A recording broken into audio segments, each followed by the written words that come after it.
can take away my spaceship. You can take away my space suit. You can even take away my space lasers.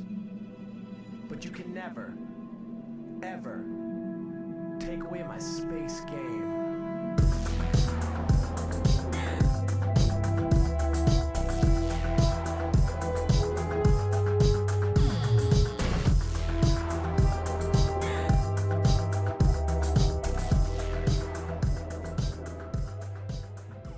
N0V_A42 just resubscribed for 3 months. Hi.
Hey, everybody.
Hello, hello, hello. The song just ended. All right. Welcome, everybody. Let me put on some music real quickly.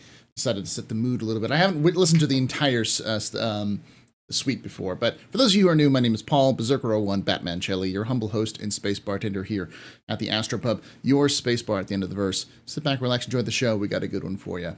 Today we're going to be doing a special episode. We're going to be kind of looking over all of the stuff that has come out for Starfield. For those of you who don't know, I'm mostly a Star Citizen streamer and Star Citizen content creator, but I've been following Starfield for a while. In fact, did a couple of lore videos on my lore channel, The Astro Historian, kind of breaking down a bunch of stuff from Starfield. I plan on doing kind of an overall video on Starfield in the next couple of weeks here on this channel for YouTube. And then, of course, I'm also going to be doing an updated lore video because there's some bunch of cool stuff that was revealed here. Kind of to give us an idea, give y'all an idea of what the universe is like for Starfield before the release, and doing some more videos going into the launch. And of course, after the launch, I'll probably cover some more lore stuff as well, if y'all enjoy it. But welcome, everybody. Welcome. I'm trying to get a good music real quick. There we go.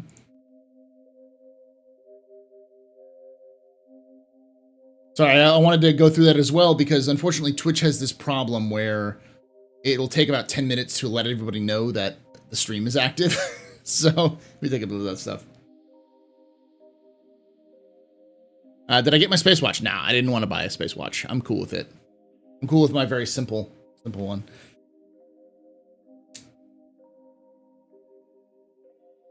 Yes, this stream is sponsored by HelloFresh. Exclamation word HelloFresh in chat. We'll give you a link to and my code. Get you 16 free meals and free shipping. It's a pretty good deal overall. And you got until June 26th to get the deal done. So your Starfield controller arrives tomorrow. Nice. I don't know. I don't think the Starfield controller is limited edition. I thought I might pick it up just because it's a neat one.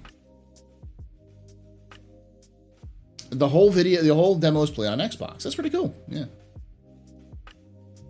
This is why I get your list from Discord. Yeah. I mean, I'll start off real quick for people because I do a lot of Star Citizen content, and just say in general, I'm not interested in comparing Starfield and Star Citizen too much. I might bring it up here and there if for comparisons of things, but if I'm going to bring it up, I'm going to bring it up in combination with No Man's Sky, Elite Dangerous, the X series, any other kind of space game out there. Less rather than just Star Citizen, because I think it's really reductive to start comparing only one game to another game. But to compare a game like Starfield to the genre or to the, it's hard to say because space isn't a genre. It's a setting. But to other games in a similar setting to kind of try to get at what this game actually is. There's a lot of hype, and Bethesda and Microsoft are very good at hype machines. They are very good at building hype. They know how to do it. They know how to make a trailer. They know what they're doing. But it's also important to cut through the hype to try to get a little bit more about what are we actually getting. Because, I mean, if you remember, and I hate to bring this up, but Fallout 76 was only a couple of years ago. And while Fallout 76 has turned around a little bit, the original hype for 76 had to do with it being a single-player game. And it was only because of a journalist who was using inside information to leak out that it was a multiplayer Rust-type game, a very well-known journalist, that everyone realized that it wasn't a single-player game. And Bethesda refused to clarify that until the announcement of the so they'd done a bunch of little trickle lead up and hype, and then they released it. Bethesda is very cautious and cagey about releasing information that they don't want out there until it is. And we'll bring up a couple things because I've watched this stuff a couple of times for notes and such, and there's some questions I have, and how cagey they're being about it tells me that there's still something that's either maybe not solidified on Bethesda's side or something that they don't want to talk about because they're afraid it will be negative press leading up. It'll kill the hype cycle leading up for it, and they won't sell all their special edition stuff. It's business. It's what it is, but it's also important to keep those things in mind.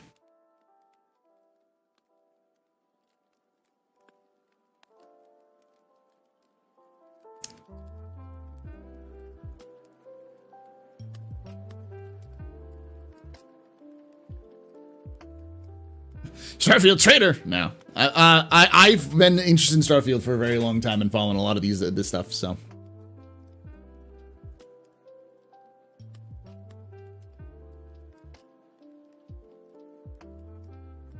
yeah, it's like let's start off before we get into it. What is Starfield? Starfield is an RPG set in space. People derisively call it No Man's Skyrim, or any number about of it, that it's just Skyrim in space, it's just Fallout 4 in space.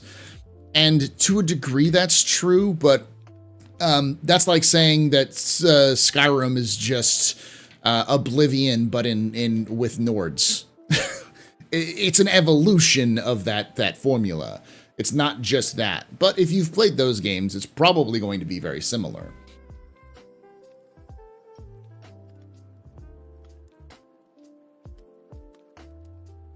So it's not No Man's Sky. All right. So you're not looking at procedurally generated thousands and thousands and thousands of worlds, multiplayer, and, you know, that kind of thing. It definitely takes a lot of hints from No Man's Sky. It's not Elite Dangerous. Elite Dangerous is far more sim than this is. And much more, I mean, it lets you fly in the atmosphere and such like that. It's not Star Citizen. Star Citizen's far more sim as well. It's much more focused on, like, doing everything in between. What this is focused on is fun. Getting the Bethesda formula for RPGs and boiling it down to its raw elements and adding some twists in there, here and there. So.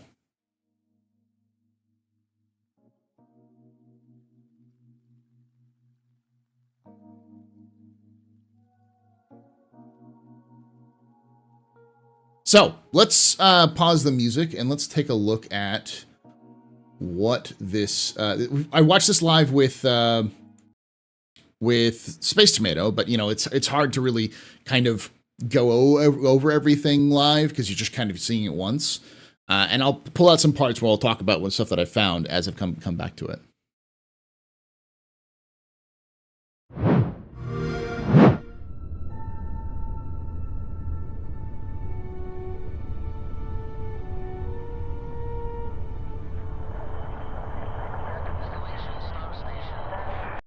Chuka, the reason why it reminded you of Division 2 seasonal trailers is because it's made by the same people who made Division. Massive is the people who made Division. So that's why the Star Wars game looks like Division, because it's made by the same people.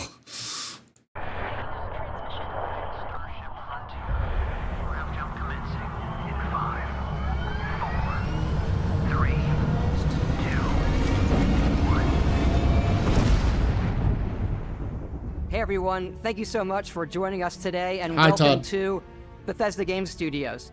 You know, we've been so lucky over the decades to make the kind of games that we love here, and that's thanks to all of you. From the Elder Scrolls to Fallout, we love creating these worlds and playing in them just as much as you do. And throughout all that time, we'd often talk about and dream up the space game. What if we could take that feeling of being who you want to be and exploring a new world, but set it in space, where you weren't really limited in where you could go or what you could do? And that is Starfield. All right, I'm going to pause it right now and explain. I went through a rabbit hole of historical information, and I followed a bunch of other people who had. I watched a couple videos and looked at it myself, looked at some of the sources myself. When they say 25 years in the making, they mean like since like 98. Todd Howard, and he was a fairly new developer to Bethesda at the time. A lot of the folks who would go on to make Morrowind were, you know, many who are still around in Bethesda. They had these discussions for a while. They had been wanting to make a science fiction game since the failure of the 10th Planet. The 10th Planet was a game that Bethesda was working with Roland Emmerich with, the man behind Independence Day, The Day After Tomorrow, 2012, and Moonfall. He wanted to make a kind of big space opera epic, and there was a couple of like test footage that came out, but it failed epically. And after that, the team really wanted to kind of do their own thing, and so they are kind of like still do that idea. And they had financial troubles, which required Morrowind to make to work, and Morrowind's basically saved them. And then Oblivion did pretty well. They got the rights to Fallout 3, because so like this idea of a space game with that sort of Elder Scrolls open worldness was something that they've been wanting to do since the 90s. So that he's not wrong when he says like this is something that Todd Howard himself has specifically had a passion for. So this is his legacy game, if it in any ways. So also Godzilla. I forgot that Roland Emmerich did Godzilla.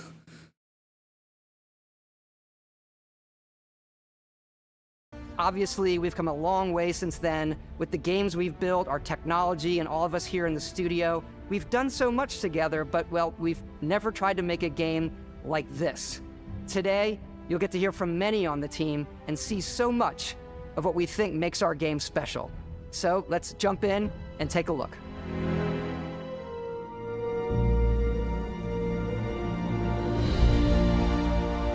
Starfield is our first new universe in over 25 years, but it's... I want to make sure the graphics is as high as I can. Oh yeah, that's why. It's like, why does it look like garbage? Oh, because still a Bethesda RPG through and through, where you step into a new world and you get that feeling of unlimited possibilities. But this time, it's not just one world. It's over 1,000 worlds. Because the choice of where to go, it's not ours, it's yours. And it wasn't until now that we had the technology to create it. From the rocks at your feet, to the mountains in the distance, to the people and creatures that live in these worlds. That isn't just a backdrop. That moon is actually there orbiting the planet. Yes. There's a pop. Hold on. In these worlds. Right here. Look at this right here. That isn't just a backdrop. That yep. moon is actually Light there pop. Orbiting the planet. Yes, you can visit it too. We realistically simulate the galaxy around you. Our next generation lighting model uses real-time global illumination to light the world based on the type of star and the makeup of the planet's atmosphere. That's cool. All right, so this is my first question, and keep this in mind. This is probably my biggest question through most of this. How does this work? Because he'll show us in a minute that you can land anywhere. You can choose a point anywhere and land. Does that mean that that point is kind of like No Man's Sky or any of the other, like Star Citizen, and I think Elite Dangerous does this as well, where they've generated the planets, and so when you land on that place, it's already pre-generated, so everyone would be in the same place at the same time. Now, obviously, you're not flying down to the planet, so you're going to have to land, so there'll probably be a specific place designated for landing. Now, does that mean you could get out of your ship on that landing point and explore the entire planet? Because that's an important notion to understand. The Outer Worlds, which is kind of Obsidian's like crack at this sort of thing, didn't do that. They did every planet you went to, you had like regions, areas you could visit specifically for events or for other things. So it was like more like sectioned off, siloed off. Mass Effect 1 had the same kind of thing where you could land at certain places on a planet, you couldn't explore the whole planet. Now, I'm not saying that Bethesda couldn't do an entire planet. There's plenty of other games out there that have done that sort of technology. It's not impossible, especially with the team at Bethesda, who are very, very good at procedural generation. That they've been doing it since Morrowind, so they know what they're doing. But it's a question that they seem to dodge It's a statement they seem to dodge a lot. There's no like definitive answer on how that works. So that's an important thing to keep in mind as well, because that may limit exploration. Because I've heard things like possibly you're landing and then they just procedurally generate a landing zone. So like wherever you land, it won't be the same place, or it'll be the same place for you, but it won't be the same place for somebody else. And then there'll be invisible walls where you can't escape those boundaries. And then you have to get back in your ship and fly to another location. So that's just the kind of question I have.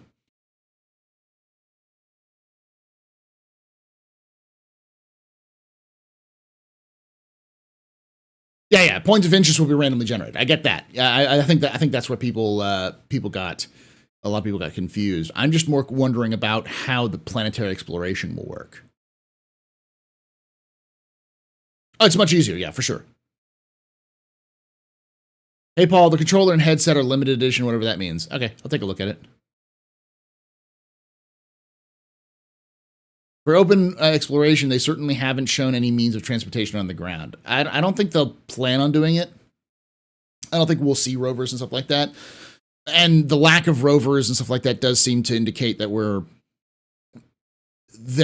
exploration is going to be limited to on foot. So it'll be a little odd. But again, this is a question that hasn't really been solidified as far as I know. I asked on Twitter and no one really could give me an answer. So because they imply it's No Man's Sky. Like you land in, you can go explore the whole planet, no problem, you're good. Which I'd be fine with. And I'd be fine with zones as well, but I'd like to know that so I can set my expectations properly. Yeah, instead of invisible walls, it'll be like you land and there's just going to be these massive mountains that prevent you to do it, or huge cliffs or something like that. We also have an all-new animation system. And of course, you can play it in third person, and you can play it in first person.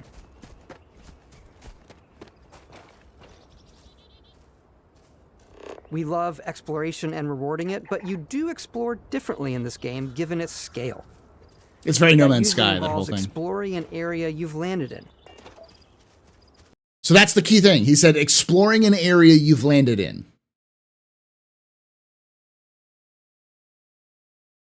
What does that mean? Does that mean areas are limited?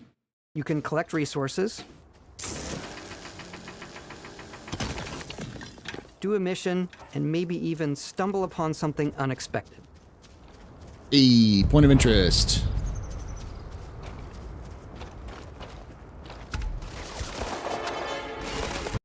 I'm gonna give them the UI bonus. Like, this UI is much cleaner than any UI I've seen from a Bethesda title. Yeah, it's a little cluttered down here, but I can see the whole screen. I don't have a giant thing in my face telling me where to go.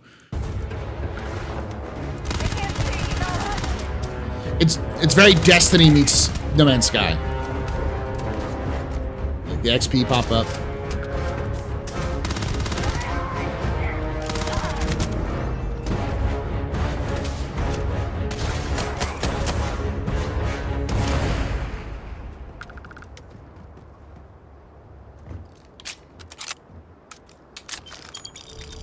We do love stuff and all of the items allowing you to pick everything up, and you can view all that in your data menu.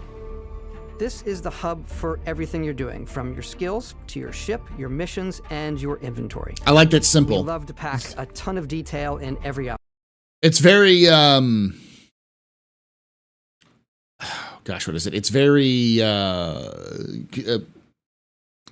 console specific, but okay, so you see Frontiers, then Class A, Crew 2, 20 light year range, hull 100%. This is Pormia. It's surveyed about 44%.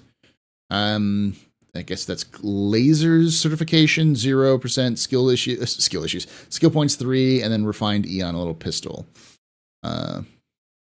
Howard level 11. Okay. Your missions and your inventory. Okay, so we've got advanced Grendel rifle. Love to pack a, which is the the space their version of the space P90. A cutter. Ton of detail. A mag shear. Hold on. It's a rifle. It looks like it might be a. Oh, they think they bring that up later. Razorback. modified. Tail in every object. Tombstones. These are like more the Freestar Collective type guns. From all of your weapons to spacesuits. Ooh, like mercenary spacesuit, navigator spacesuit. Let's see, they have so energy resistance, and then they have thermal, airborne, corrosive, and radiation. Mass value. Mercenary spacesuit is mass, corrosive, thermal, airborne, radiation. Okay.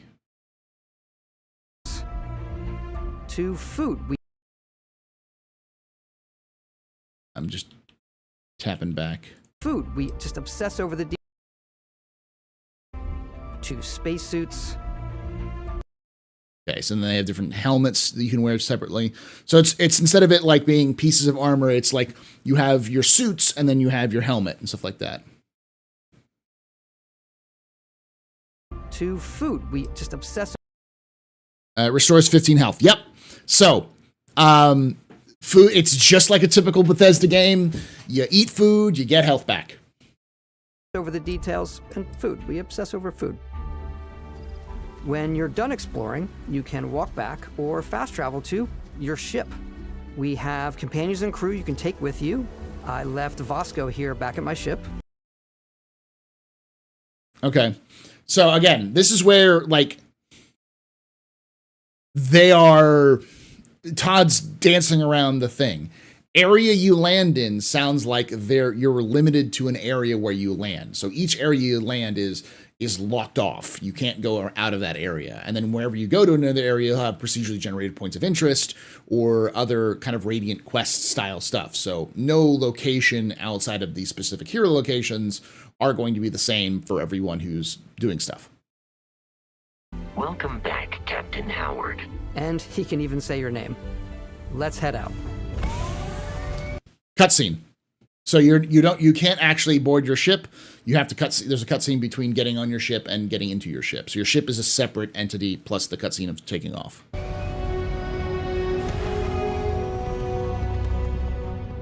Our mission was to convey the wonder and again, I'm not trying to be hypercritical of this. I know a lot of people would be out there like, you're just jealous. I'm like, I'm really looking forward to this game. I'm just trying to set expectations for myself. This is coming out in a couple of months. majesty of space exploration, to evoke the romance of the golden age of early spaceflight. And we've been referring to this approach as NASA Punk.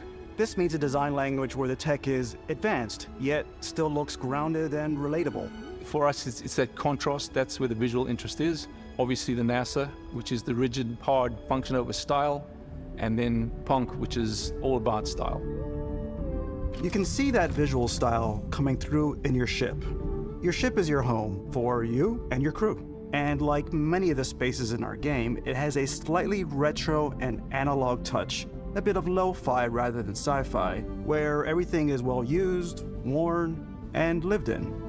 I saw some people complaining that this was unrealistic, that this was bad because it's in the 24th century. It should be more advanced than this. Star Trek is set in the 24th century. It's like, well, not necessarily. Have you seen what a actual what was it? Fusion drive ship would look like, or antimatter ship looks like? They don't look like Star Trek.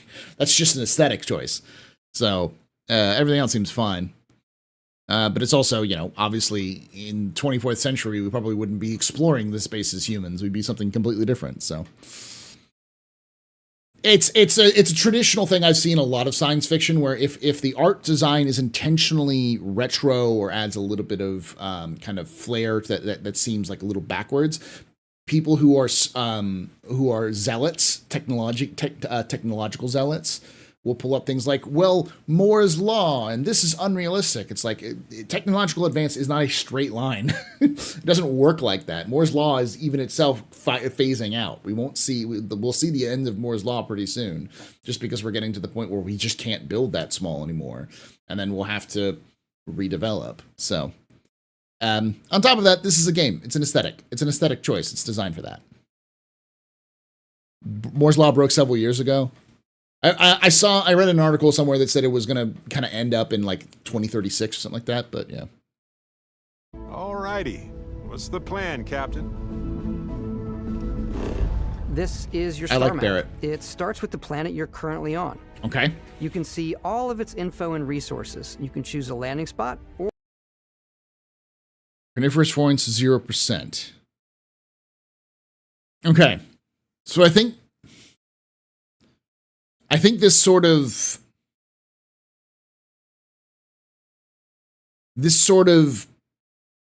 points to not being free exploration. Because notice how it says a percentage points right there. So that means that each area you'll be able to explore a certain percentage in terms of seeing what everything's there. Yeah, in terms of exploration points of interest and things that are there. So I don't think we're going to see full-blown planetary exploration because they're dancing around it. If they were able to do full-scale No Man's Sky, Elite Dangerous, Star Citizen levels of full planetary generation and play, you know they would have stated that. You can explore. You see that place, you can explore all of it. I don't think it's necessarily going to be limited too much in the sense it's probably still going to be massive. I would imagine each of the areas could easily be the size of a Skyrim map or bigger. That's still huge for a small area, and then you can explore probably dozens, if not hundreds, of areas on these planets. That's still massive. But it's like cookie cutter in comparison. So I don't think we're seeing freeform exploration. I like to be wrong, but I think that's the expectation that I would set up at this point, is that it's not going to be freeform. or fast travel to known locations. Backing out further, you can view all the planets in the system. I like this. Obviously, the game is big. I love this this UI for this. This is fantastic. I love this star map. It's simple, but it gives you all the information you need. And it's here you can see planets that have key locations, missions, or life on Gives them, you all that stuff. versus the many planets that are barren but resource heavy. Zoom out even further to see all the systems in this part of the galaxy. Here you can plot a course to ones that are light years away. This uses your ship's grav drive to fold space and jump to these systems. And you will need to upgrade your ship and skills if you want to jump to the most distant ones. But for now, we'll plot a course to the Alpha Centauri system, where we can find the city of New Atlantis. Fuel consumption, okay.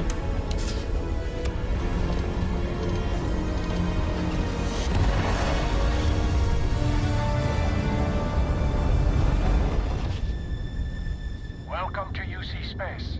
Maintain your current course while we scan your ship's cargo. Getting scanned no matter what. Scan complete.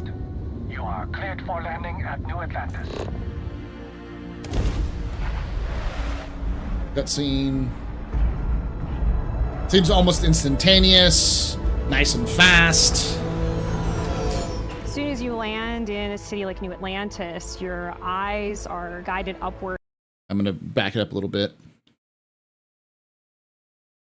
As soon as you land in a city like New Atlantis, your eyes... All right, so we've got some ads here. Young, attractive, fresh. Enhanced evidences or something like that. There's a bunch of stuff. It's just the same ads that are repeated over.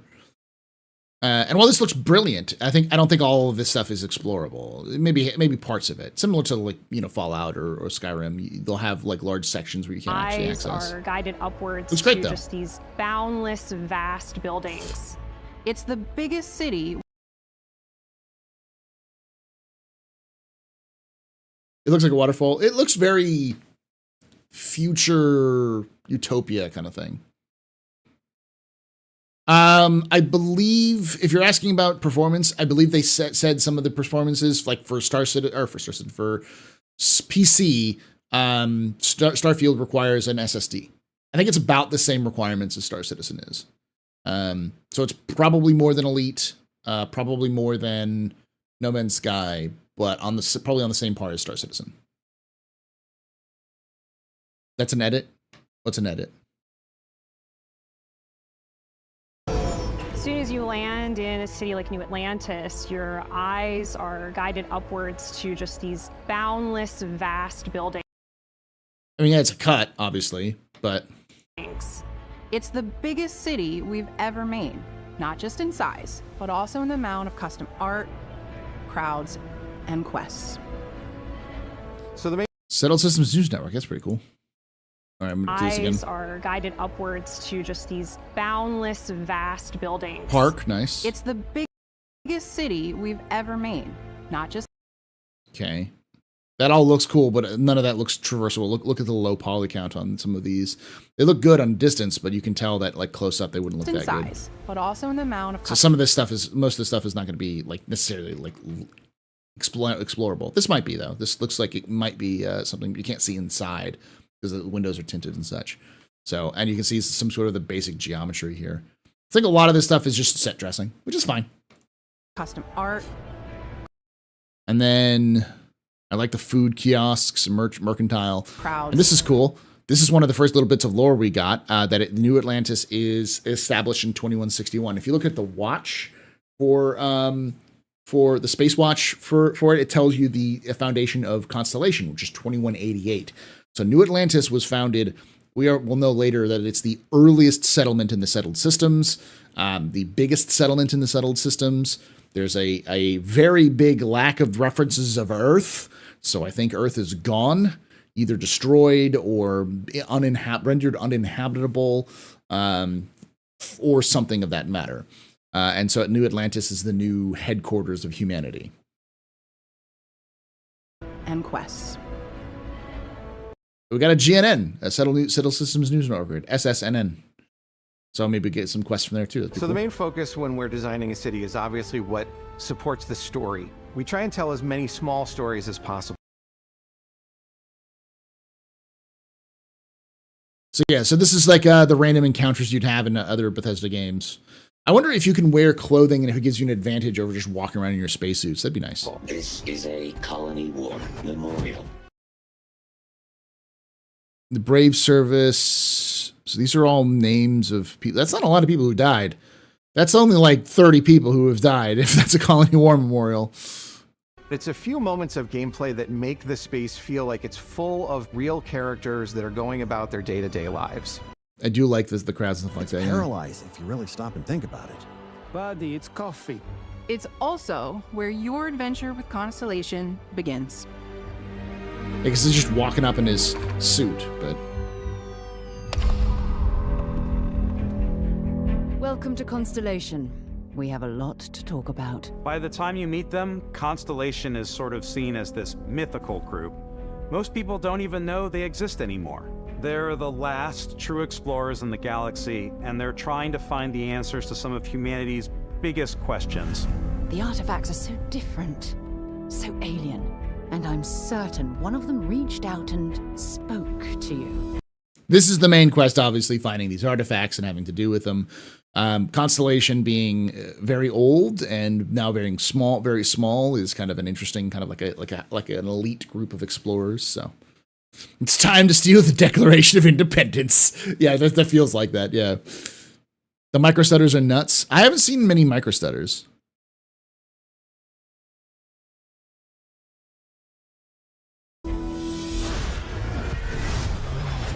That's very Mass Effect 1. If you could place it on the table here. Oh my god. Look at how it's coming together. That means there's a set. I hate to shit on the animation, but it's just a little, it's very Bethesda. The like, people don't move like that. I get it, but you need to be exaggerated for it. But yeah. By an intelligence outside the settled systems. It's definitely an eclectic cast of characters. You've got Sarah Morgan, the ex-soldier and adventurer, now Constellation's leader. Mateo, the theologian who believes that there's definitely something. The fighter, or the ex-soldier and explorer. So yeah, the fighter, the priest. Else out there. Noel, the gifted scientist, and Sarah. The sorcerer. Morgan's protege, and Walter, a very successful businessman in the settled systems and Constellation's financier. The bard. Anything goes as long as you have the money. There's also Vlad, the ex-pirate. The barbarian. Sam Coe, the former space cowboy. The ranger. And Barrett. You know what I hate about these pirates? Come completely resistant to my otherwise irresistible charm. I disagree. This guy's actually the bard. I don't know. The financier has got to be like the mage or something. I don't know. That's that kind of stuff. Maybe the paladin. Maybe he's the paladin. The Makes journey sense. you take with Constellation is just the first of many you'll embark on. The Settled Systems is home to all kinds of different stories, people, and adventures for you to uncover. Fuzzy dinosaur.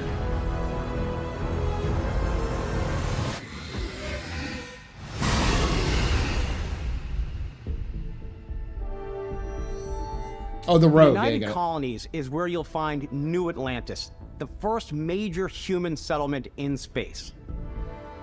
The people who live here value law, discipline, and the legacy of humanity. They consider themselves the true children of Okay, Earth. so I'm going to back it up a little bit for give you some more.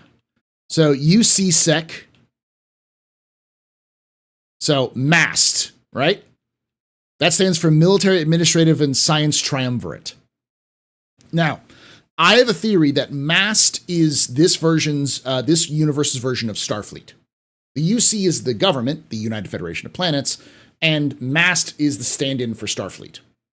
It's military, administrative, and scientific function. It kind of works with the government, but as a separate entity directly from the political aspects of the things. And you notice they're doing a swearing-in ceremony, so obviously there's some sort of oath you can take. True children of. And then UC, this is obviously like a maybe a building, maybe a recruitment center, but USEC is obviously UC security, so this might be like police forces, the UCSec of Earth. You ever think of joining up? And then this is the Vanguard, and they have these ships and stuff like that and stuff. So this tells me there may be like a special forces, kind of like a frontier forces for the UC. There's other references in some of the other documents that I've discovered that references the Vanguard and SysDef working together. So, but this is another big thing. You listen to this. Up with the Vanguard, help the United Colonies, even get your UC citizenship. UC citizenship?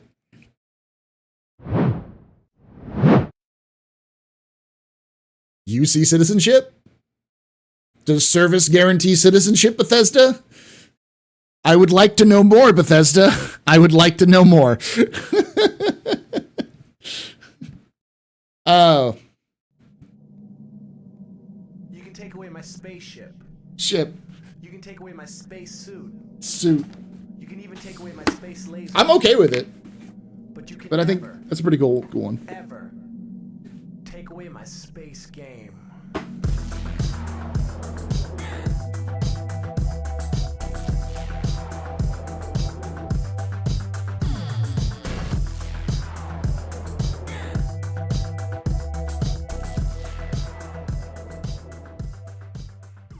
Mason Caldian just resubscribed for 26 months. Thank you so much for 26 months of support there. Mason Coldiron, you're a very important public, very impressive preserving pedestrian. This is your fault, the reason we're drinking night. Shots and cheers in chat, y'all. Shots and cheers. Now, this could also mean that what we're looking at is more of the fact that our character was born or raised outside of the UC. So we're not a citizen, and so if you want to join up, you get citizenship. But that speech sounds like it's a canned speech in the idea of like, hey, you're looking to join up, get your citizenship, so you may have to actually serve the UC in order to gain your citizenship. And I imagine the Vanguard is part of it, but it's not the only one.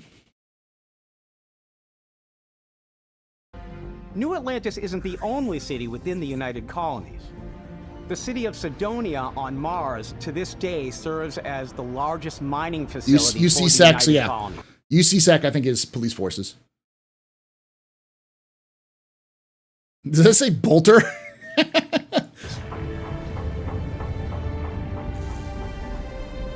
"11 days to that incident." Beyond the United Colonies' reach, you might find yourself in Yeah, we have the Sol system. We have references to Luna and Mars, but we have zero references of Earth. So something must have happened to Earth. We probably won't be able to visit it. It's probably maybe not like physically destroyed, but it's probably so badly messed up that you can't get there anymore. Was that hours without incident? I thought it was days. Hours without. Oh God. That's so messed up. Beyond the United Colonies. The main character is Dragonborn in space. The main character in Squad 42 is John McClane from Die Hard. Does that sound correct? That's about right. Yeah, in the comparisons. Rockin' Stone. Did someone say Rockin' Stone?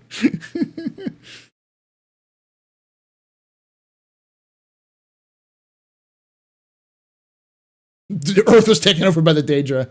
Now they just left. It's the Earth is just the Fallout, the Earth in the Fallout universe. They just don't want to go there anymore because of all the crazy radiation.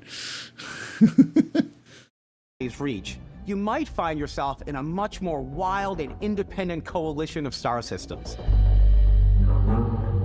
This is Freestar Collective Space Texas. The capital of the Freestar Collective. Subtle there.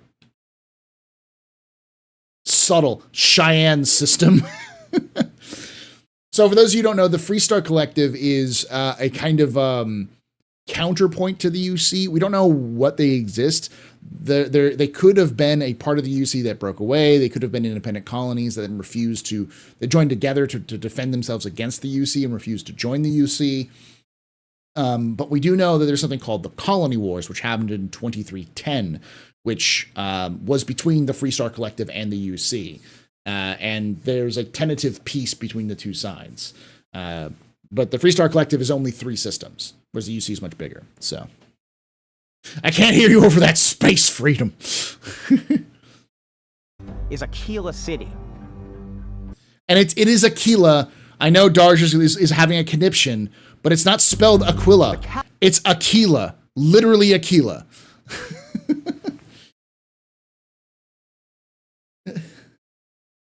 So basically Freelancer 2, right? Yeah, basically.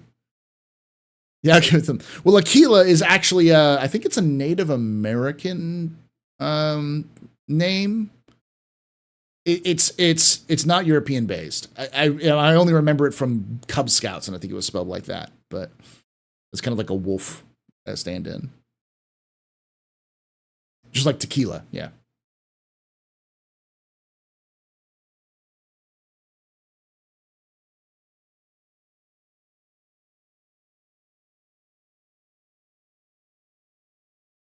It's Aquila with an E-L-A. Okay, thank you, Macton. Capital of the Freestar. Aquila is Sanskrit? Okay. So but this is probably just like a, what is it called when you take a word and you kind of like manipulate it so it's a little different? Yep, Space Texas. Real subtle there, yeah. Our collective is Aquila City. The Stone Root Inn is an Aquila City fixture. And even the accents? A ranger relies on judgment and intuition to do what's best for the people. And the Freestar Rangers.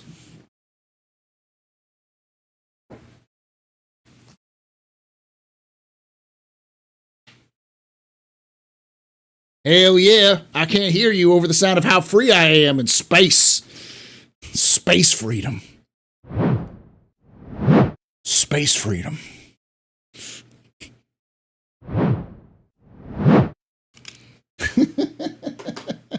We have fun. So Federation versus the Arizona Rangers. It's the Federation versus the Browncoats. It's the United Federation of Planets from Star Trek versus the Browncoats from Firefly.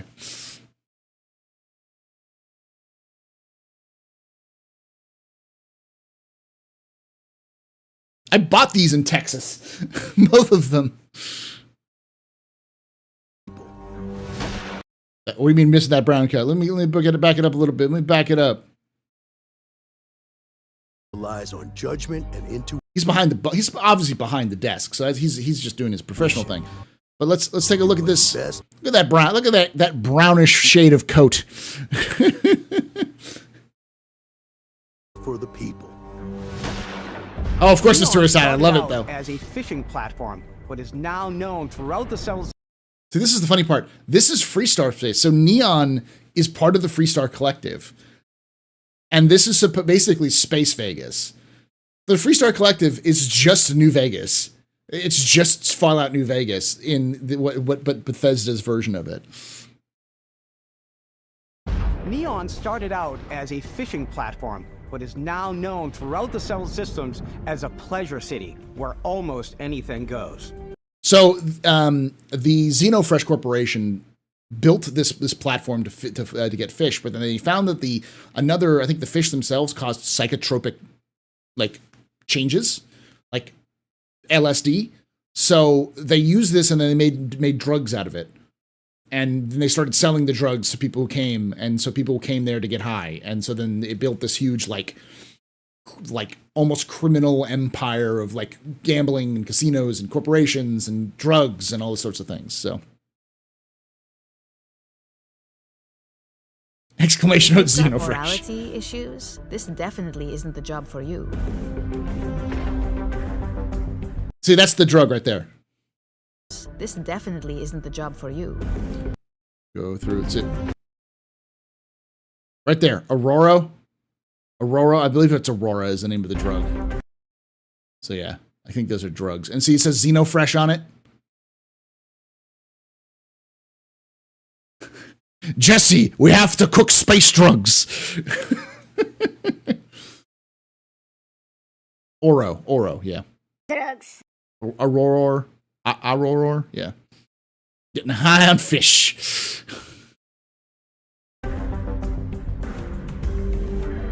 And people are like, oh, sexy,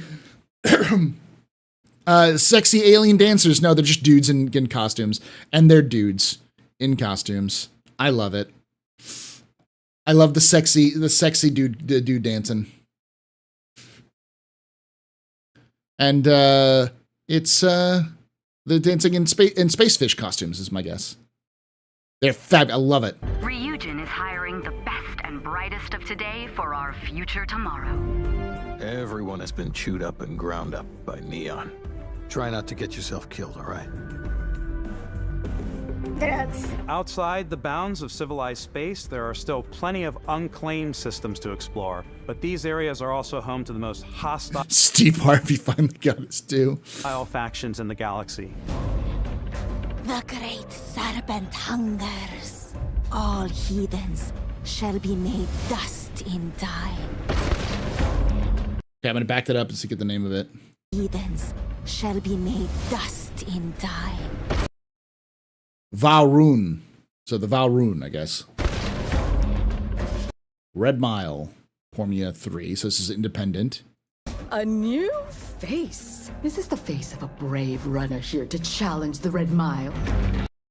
Red Mile must be some sort of challenge.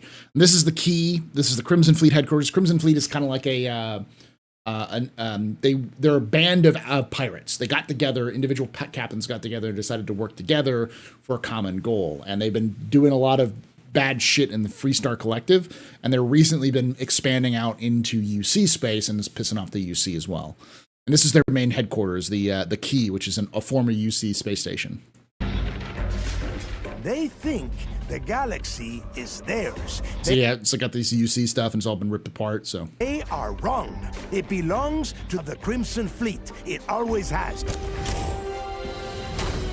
In Starfield, we're pushing our cities and settlements further than we ever have before. It's all there, waiting.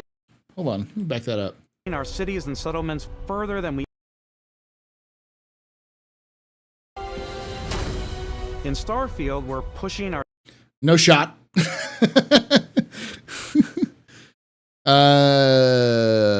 This is Aquila City, I believe. They're looking at some of this stuff, or at least part of it. Our cities and settlements further than we. New Atlantis. We ever have before. It's all there. This is some sort of pleasure planet. There, waiting for you. Xenofresh. This is Neon. That's the fish, I think, that they get the drugs from.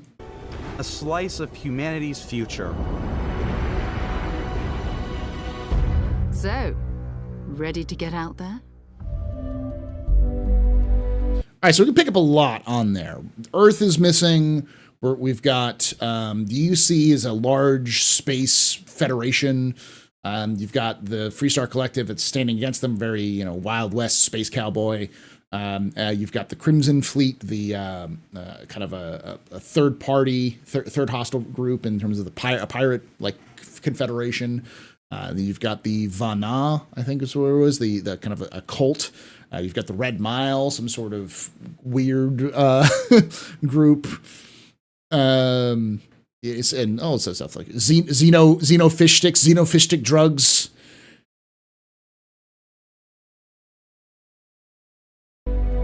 Throughout the galaxy, there are so many things to see, Bounty and stories to experience. But the most important story is the one that you tell. I'm the type of person who spends hours in character creation, and I think people are going to be really excited when they see all of the improvements we've made. One of the biggest overhauls was done through our character generation system. We scanned a wide range of faces from different age groups and ethnicities, and by mixing and matching all that data, we were able to create highly detailed and diverse characters. We use that. I like that idea. CIG needs to do that. There's very few games that do stuff like that, and Star Citizen, I'll only compare it to Star Citizen because I think this is where Star Citizen falls down on. This is something they need to do better on. That sort of generation. Exact system to create all of the characters and NPCs you're going to see in the game. So any character you see almost always is a character.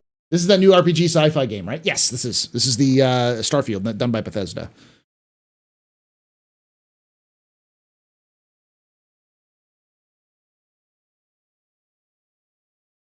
You could make yourself. Hey, come on. You're finally awake. Okay, take it easy. You were out cold. Yeah, this runs on the same engine as Fallout and the other ones as well. So it's the Creation engine. I think it's Creation 2 engine, though. It's the brand new one they did. They're still doing ES6? Yeah, after this game. No physical damage. Mentally, the jury's still out. Why are these faces much better animated? This face is still a little stiff, but like his face is much better animated than the kind of like the dialogue faces. You know who you are?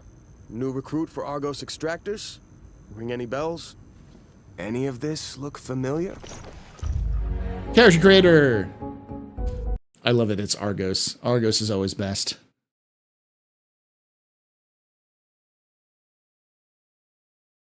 Because it's a cutscene? Maybe. You start your character creation journey as though you're cycling through employee records. You'll pick from a lineup of 40 presets, and that'll be your starting point. Your journey... Muscular, thin, and thick. Sorry. From there can be as detailed or as quick as you want it to be. This new system has more to offer than ever before. It's also the simplest character generation system we've ever had. We let the player get as close as possible to make whatever they want. With the various facial morphs you can blend together, the dermesthetic and makeup, blemishes, scars, piercings, teeth settings, it's a lot, but I think it's the most fun to use. Character creation is more than just how you look. This is also where you start to decide who you want to be. That's where backgrounds come in. I love this. Backgrounds give... All right, we're going to pass through some of these real quick. I'm going to go back.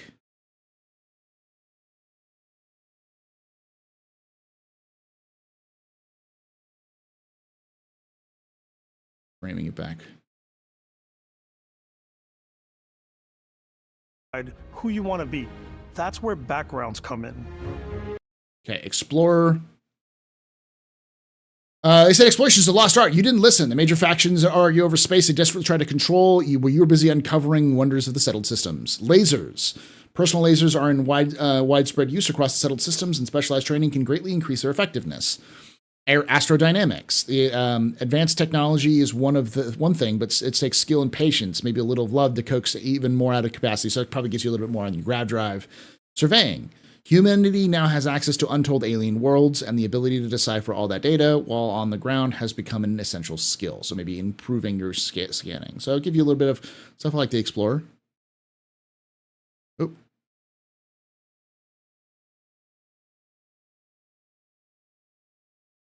Diplomat. The wars are over. Peace now reigns in the settled systems, but only because there are those quietly fighting to keep it. Because of you, agreements were signed, words were heeded, lives were spared. Persuasion, commerce, and wellness. So you get like some bonus to health, you get some better like negotiation for stuff and persuasion stuff as well. I like that. I like that.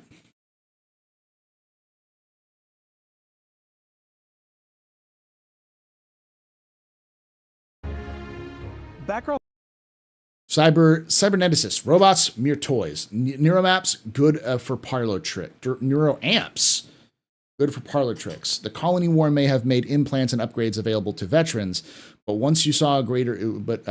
you once saw a greater future. Humans and machines as one. Medicine, security, lasers. Okay.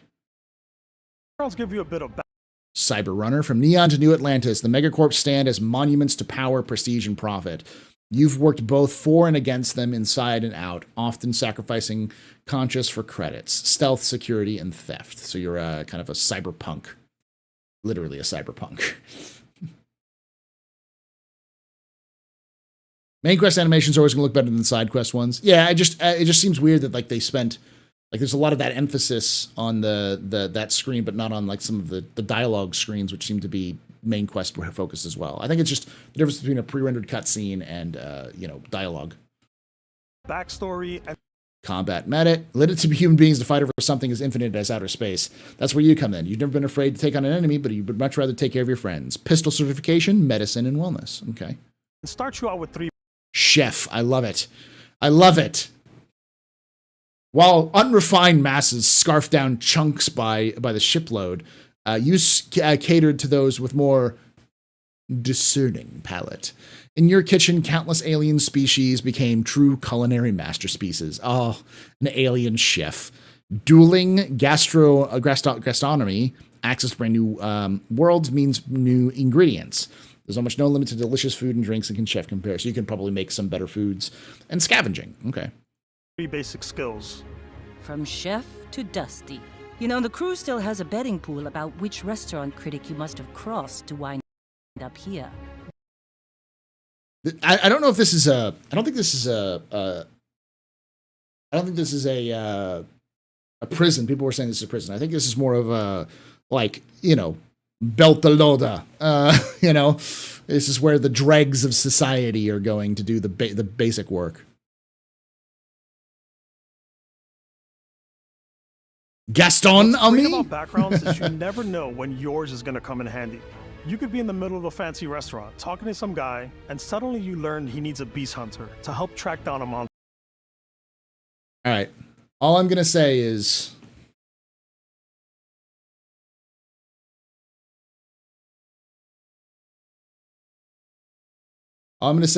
that I already know who my first character is when this game comes out.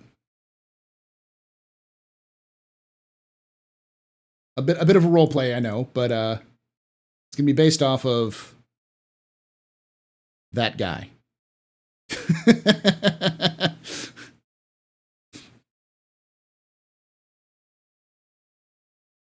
My face is tired. Oof, yeah. Monster. Fine. I probably should stick to professionals anyway, given what happened the last time. We're also giving you the option to customize your build even further by letting you pick up to 3 traits. Traits are complete. Okay, so you can choose a background and a trait. Nice. And these traits seem to have background effects as well. So like the background gives you some traits, and then you can also pick up traits yourself separately from the background, so you can build a better character. That's cool. So 3 traits, because you also get 3 traits with the background as well. Completely optional, and they come with their own advantages and disadvantages. You could choose to meet your biggest fan. By the terror! By the Terra. Interesting. Adoring fan, scavenging, concealment, weightlifting.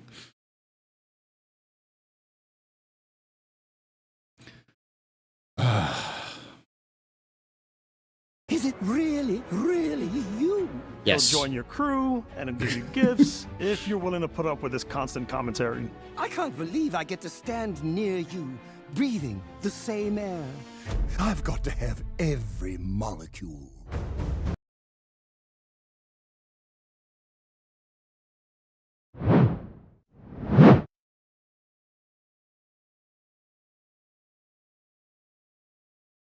I mean, it's intentional. He's the adoring fan, but Yeah, I mean, I think they've been using some of the same staple of voice actors for a while, so. I love this. I love this. My favorite trait is kid stuff. You have to pay some credits to support your parents, but they're very sweet, and it's really fun to go visit them. Honey, we got ourselves a visitor. Oh my god! My parents are very young looking. I came across some hostile zealots in space, but because I had chosen a trait that made me the same religion as them, I was able to get by without... Valron, yeah. The Serpent's Embrace, okay. We worship. So we have the atom in you get the various religions of Skyrim. Of Elder Scrolls. With Fallout, you have the religion of Adam and the Mothman. And in space, they worship space snakes, I guess. Without any issues. There's another great one that gives you a damage buff when your health is low, but mercenaries will randomly show up and try to kill you. No matter what you choose, there will be plenty of ways for you to tell your story. Okay, this is a little bit of where it says turns 1, persuasion, auto persuade, and then there's like +4, +4, +1. I don't know. I guess these are, my guess is that persuasion, you have a certain amount of attempts at persuasion. Like this is like a bar down here, right here. And this bar will go down if you attempt these, but they'll be more difficult. So like green is assured, yellow is maybe, and red is more difficult, and then you'll use up more of these bars to try it. And if you want to remove a trait, there are ways to do that too. What a view! It's a feast for the eyes. I love the thick boy suit for this. Off we go to another adventure. We'll let you discover that on your own.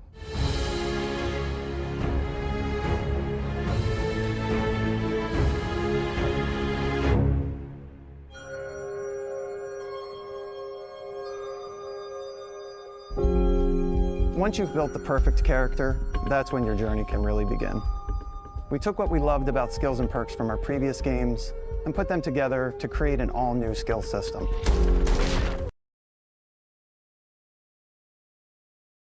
Kill the space squid. A spider squid. Each time you level up... That's a squid. That's just a squid. Put them together to create an all-new skill system.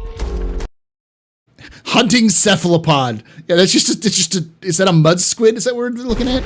Each time you level up, you get a skill point, which can be used to unlock or rank up skills. Ranks are unlocked by completing challenges associated with that skill. Challenges become increasingly difficult as you work your way to higher ranks. With our 5 different skill trees and 4 ranks per skill, there's a lot to choose from. I like the Xenosociology skill because it lets you mind control aliens. Boost pack out of the gate. I'm boost packing everywhere.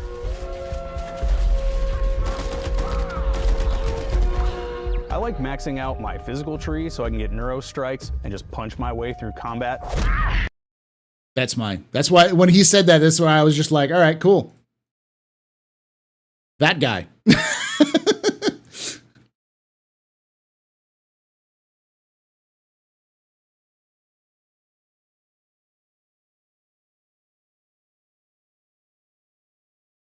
Or as I should say,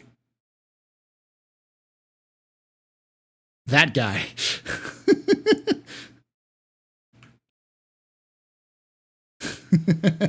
Fucking love that look.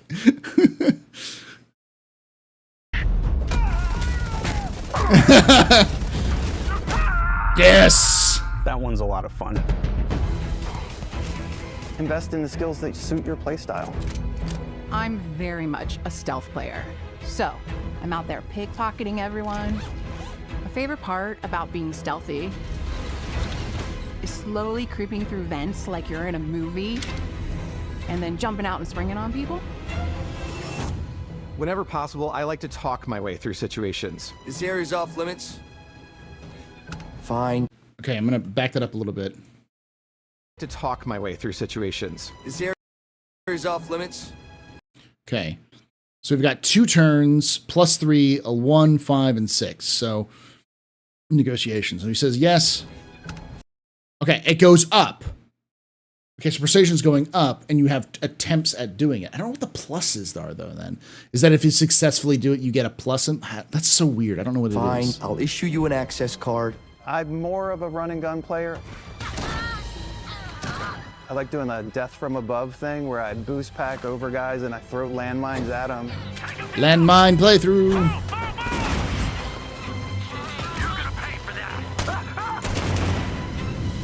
I like blowing stuff up.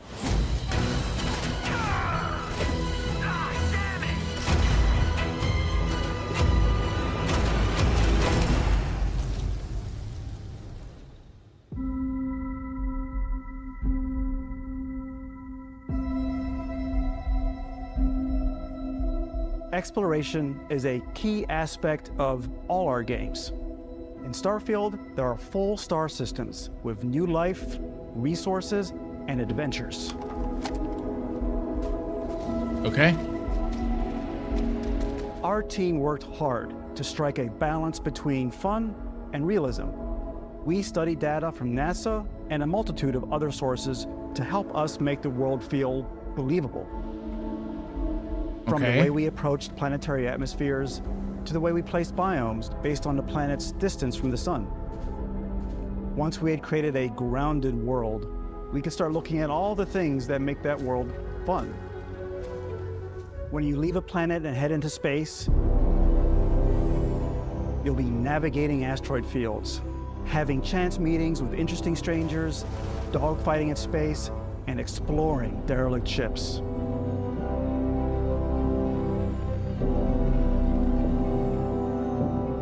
It's all out there.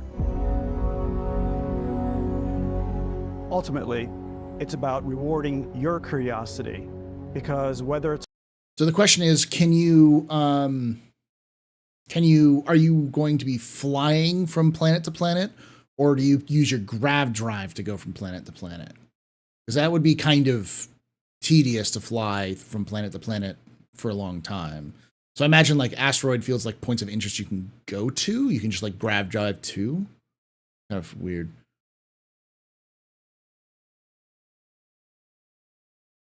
It's on the surface of a planet, the alleys of a city, or the vastness of space, you never know what you'll find.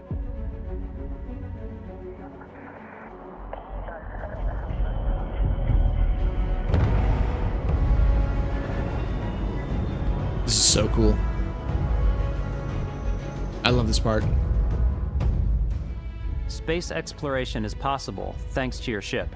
Your ship is almost like having another character or home you can make all your own. I think you'll be blown away by the amount of stuff you can do. You can buy a ship. I'm sure you can find something you like. Customize and upgrade that ship. And hire a crew to keep it up and running. Now, I saw a lot of people being like, they have NPC crews. This is amazing.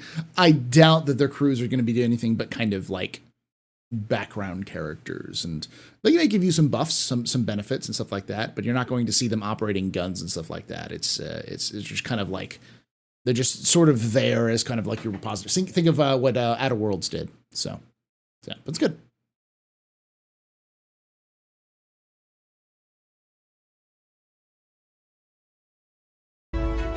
And it all starts in spaceports. Every spaceport has a ship technician where you can purchase, sell, and modify ships. Anything I can help you with? Maybe you start off with a speedy fighter that's perfect for bounty hunting. Then you might round out your ship roster with a whole... Anything I can help you with? Maybe you start off with a speedy fighter that's perfect for bounty hunting.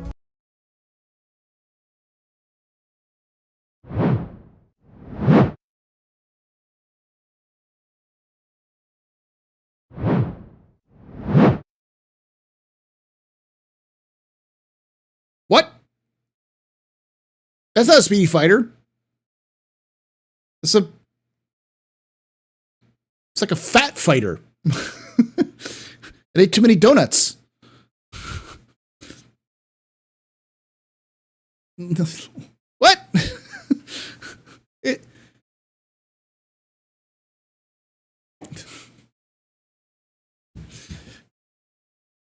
It's like maybe they're using like the elite style, like because like that's about the size of like a sidewinder in elite. So Then you might round out your ship roster with a hulking space freighter to run cargo missions, or even do a little smuggling. For now, though, we're going to take our starting ship, the Frontier, and make some changes. You can customize and upgrade everything.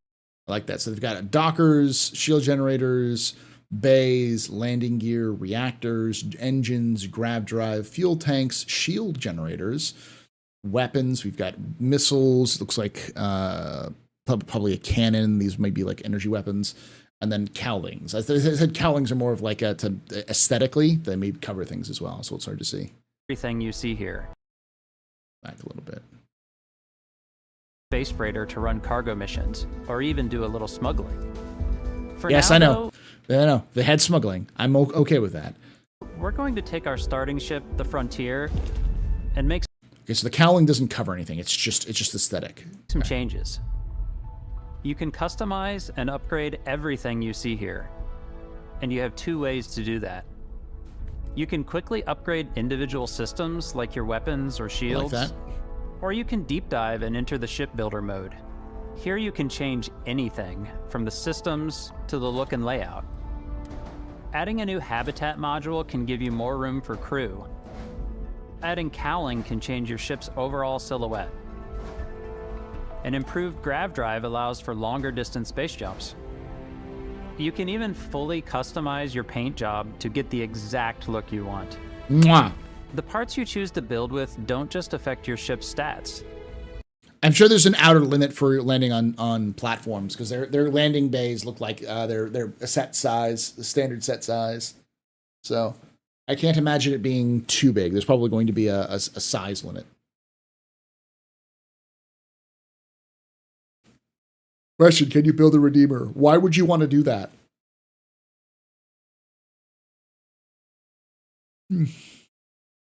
This is a speedy finder. They'll also affect what you can do inside your ship. You can have modules for crafting, or for storing and displaying your weapons. Okay. Starfield's in-game ship manufacturers bring their own look and feel to every piece of your ship. From living quarters to cargo holds, mess halls, and control rooms. So each manufacturer has its own style, and you can buy ships and then upgrade them with the specific styles of that manufacturer. Okay.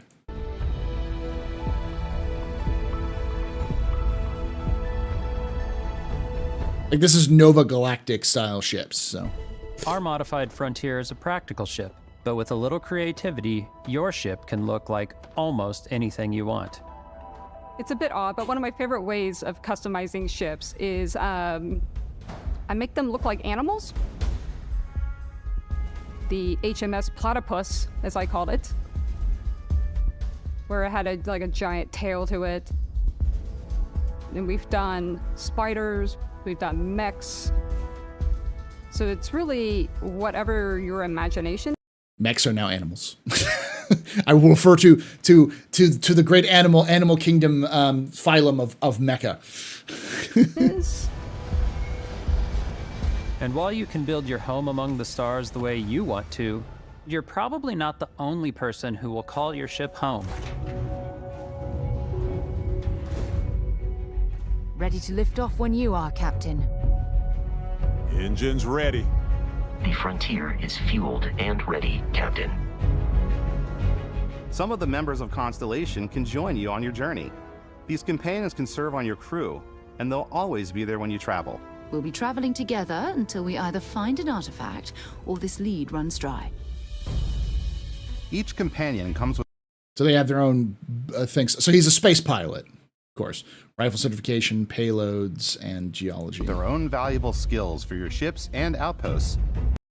Ship engineering, particle beam. So they must give bonuses to your ships themselves, as well as unique quest lines and outposts. Eventually, some friendships might blossom into romance. I don't know that I've ever really loved anyone except you. And if you're looking for a little extra help on your ship, you can always hire additional crew at spaceports. Got any room on your ship for someone like me? Shotgun rifles and energy weapons. Okay. You'll also meet potential crew members out in the world. Still think there might be a spot for me on your ship? Geology and outpost engineering. I gotta get off this rock. Assign crew to your ship or outposts, and their unique skills will affect how they run. And just like companions, most crew members can lend a hand in the field. Take Bosco, for instance. He's designed around the core basics of a NASA machine. Please avoid. So you don't have to fly your own ship. I think you still have to fly your own ship. The difference is that they'll give you bonuses to piloting. So like a pilot may give you a bonus to maneuvering and stuff like that. And Vasco, fun story. Vasco is from Lunar Industries, which like its design and everything is entirely an homage to Moon. If you've seen that movie, it's fantastic.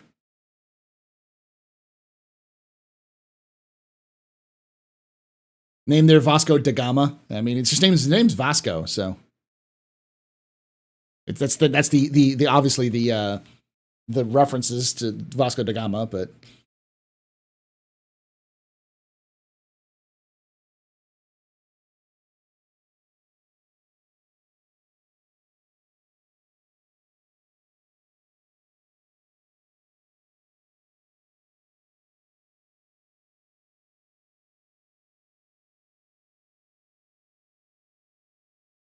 hey, it's David Hayter. Yeah.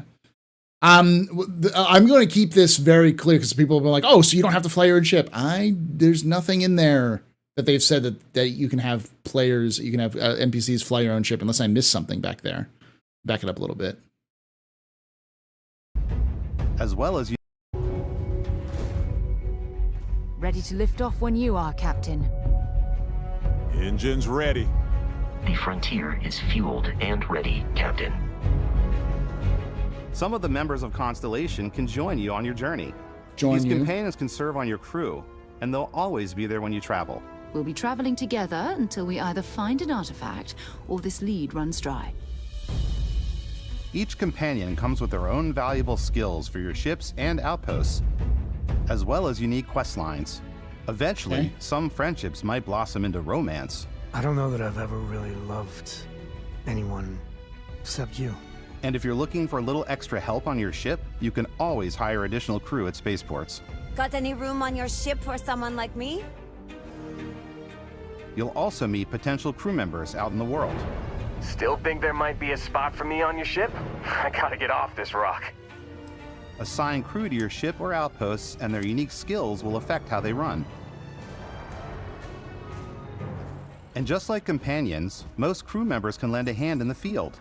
Yeah, so they affect how they run, but I think you still have to fly them. So, take Bosco, for instance. He's designed around the core basics of a NASA machine. Please avoid getting shot. You might die. I still wanted to give it almost a humanoid personality, so I elongated the limbs. Here, let me pull up.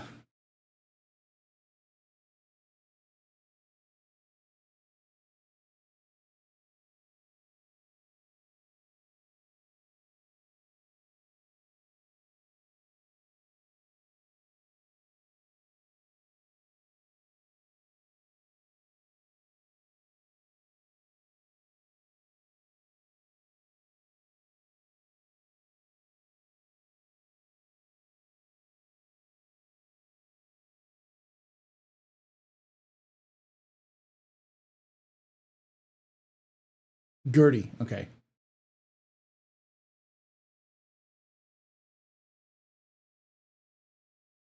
So I'm going to back this up a little bit so you can see kind of when they talk about run. And just like companions, most crew members can lend a hand in the field. Take Bosco, for instance. He's designed around the core basics of a NASA machine. Please. So you kind of look at him, look at his styles. He's from Luna Industries, I believe. And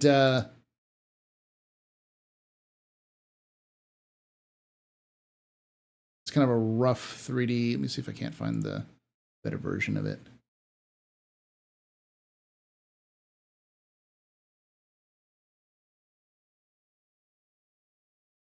If you haven't seen Moon, you have to watch Moon.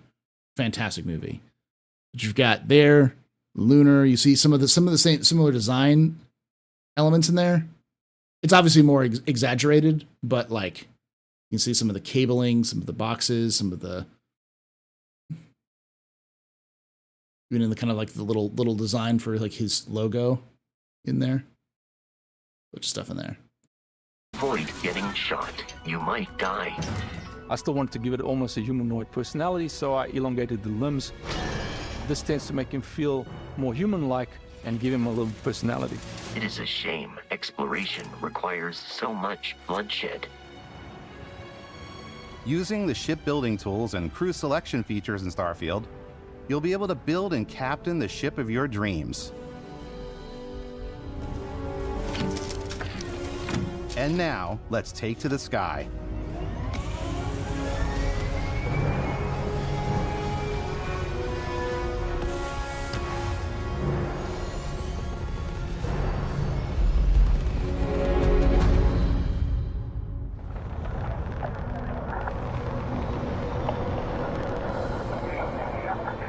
We're putting you in the cockpit of your very own spaceship and telling you that you can do pretty much anything.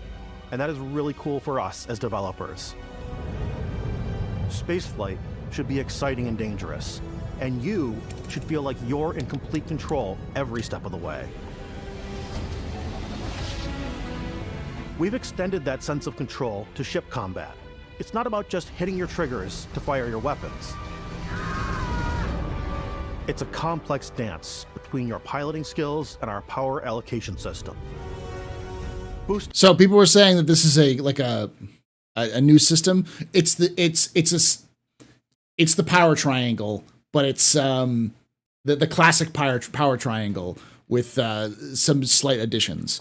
You've got lasers, ballistics, and missiles. They each need power. So if you put power to instead of having power to weapons, you have powers to individual weapon types. Then you have engines, and they kind of the gravity engine and engines are just slightly different. Engines are basically the same as gravity. They've separated the grav engines, which are kind of like your jump engines in Star Citizen, your frameshift drive in Elite, that kind of like the warp engine, and then shields. So it's basically the triangle, but with some minor differences. Boosting power to your engines. It's the same concept. It's just more refined. It's more detailed. So like you wouldn't need, if you just had laser weapons, you wouldn't need any power in ballistics or missiles because you don't have ballistics and missiles. So this will make your ship faster. Powering up the grav drives will shorten the amount of time it takes before you can make a jump.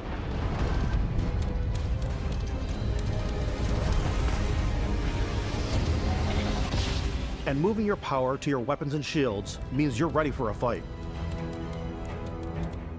You should always be on your toes because you're not alone out there.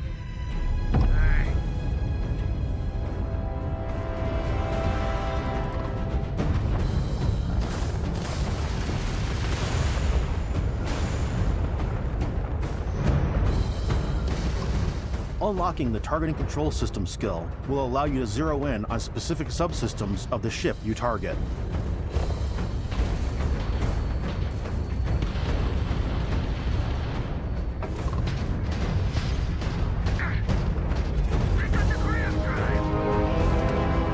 After destroying an enemy ship, you can loot the remains from your cockpit.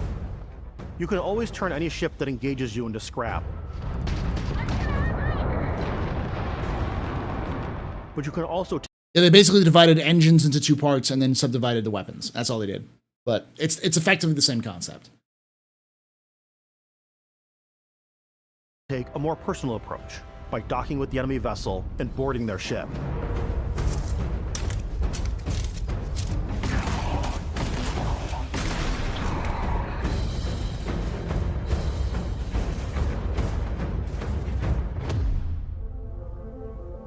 Once you've taken control of an enemy ship, it's yours.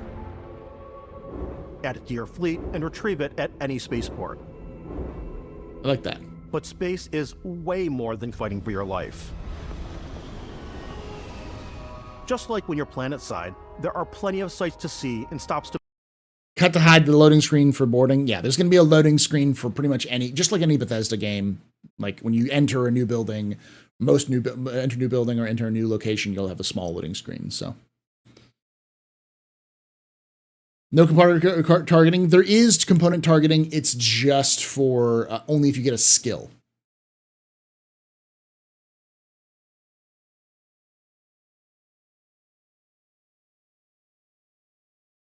to make on the way to your next adventure. Like these massive star yards. Walk the halls, talk to the crew, maybe get talked into buying a whole new ship. A civilian in my star yard. Let's see about getting you a proper ship, one worthy of you. Maybe you'll dock with a gigantic battleship, like the UC Vigilance. So this is SysDef, which is SysDef. You have UC Def, which is the police. Then you have UC SysDef, which is the Navy. It's kind of like the Space Force, the military forces. And then the Vanguard is like a small subsection of that group. It's more of a specialized. I wonder if you can board the Vigilance and just kill everyone.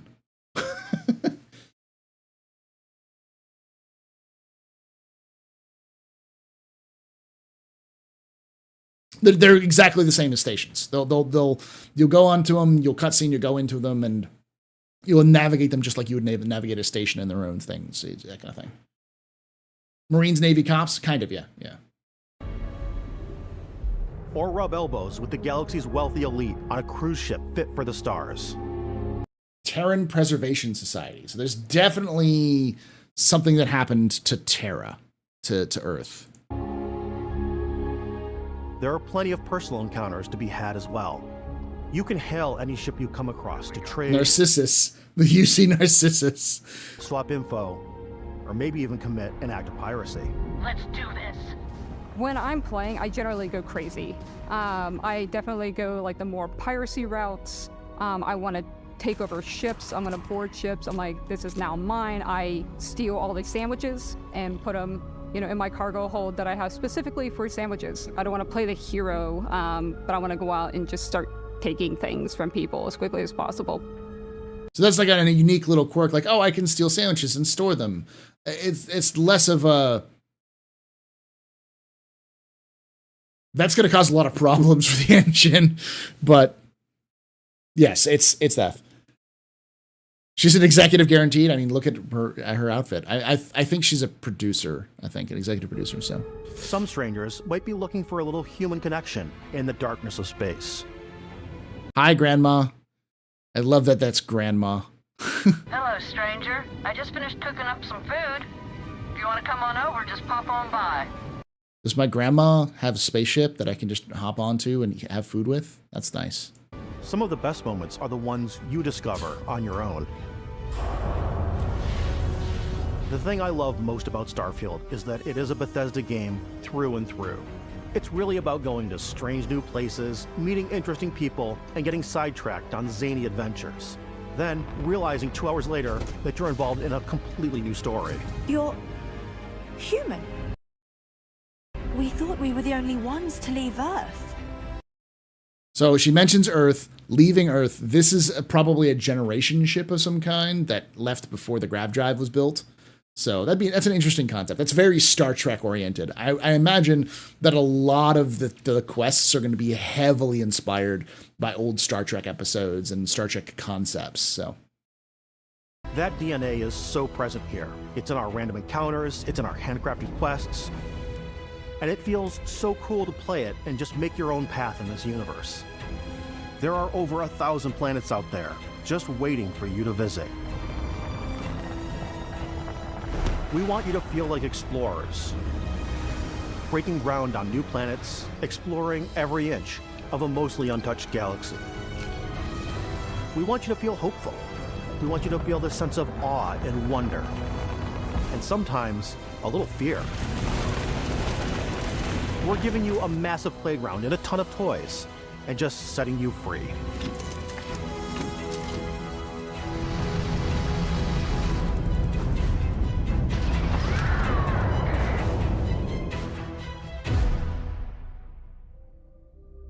100 planets. Everybody, Or, we've shown 1,000 planets, 100 systems.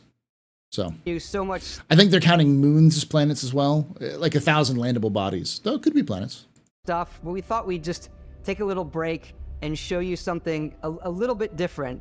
You know, we put so much detail into our game worlds, and we love. How do you think? How soon do you think before someone makes a multiplayer hack server? If someone can pull the data from 76 and integrate their server tech into it, it could work because it's the same engine or similar engine.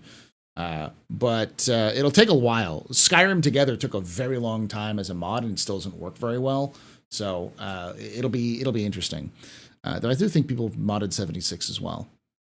I'm going to skip through most of this because it's just a product placement.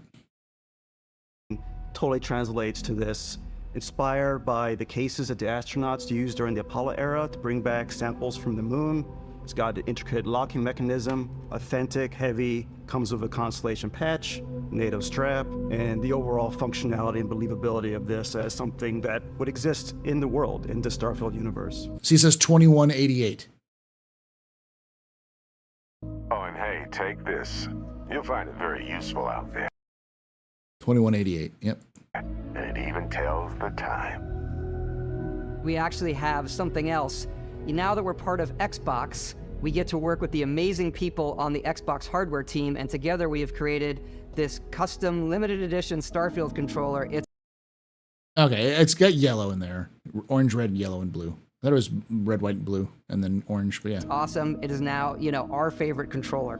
We love this because it's inspired by the actual controls of your spaceship. And not only that, we've created the first ever custom headset with Xbox. And this is a perfect pairing with that controller.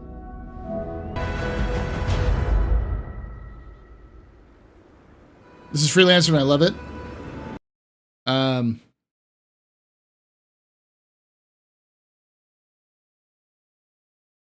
It's a smartwatch is what it is. This is Freelancer and I love it. Yeah, it's very Freelancer. It's like Freelancer but done by Bethesda. It would explain the retro technology. Earth would have continued advancing. It would have not destroyed, and the colonies would have been relatively permitted, 50-year rule and all that. Yeah, exactly. Like there's definitely some element that happened. Earth is strangely absent in the discussions, and there's lots of references of like the light of Terra, or like the Terra Preservation Society. So it's like Earth is dead, like in this universe. Like Earth is dead. And it may have died shortly after the founding of the United Colonies. And the United Colonies is the thing that kind of saved humanity in terms of human civilization. So, well, interesting to see. And there is Mars. There's a mention of Mars as a colony, but it also had hours since last incident. So Mars is obviously not a very happy place. So like, but they like. The head of the United Colonies and the largest city of humanity is New Atlantis on Jemison in the Alpha Centauri system, which would be very weird if Earth still existed in 2330. So,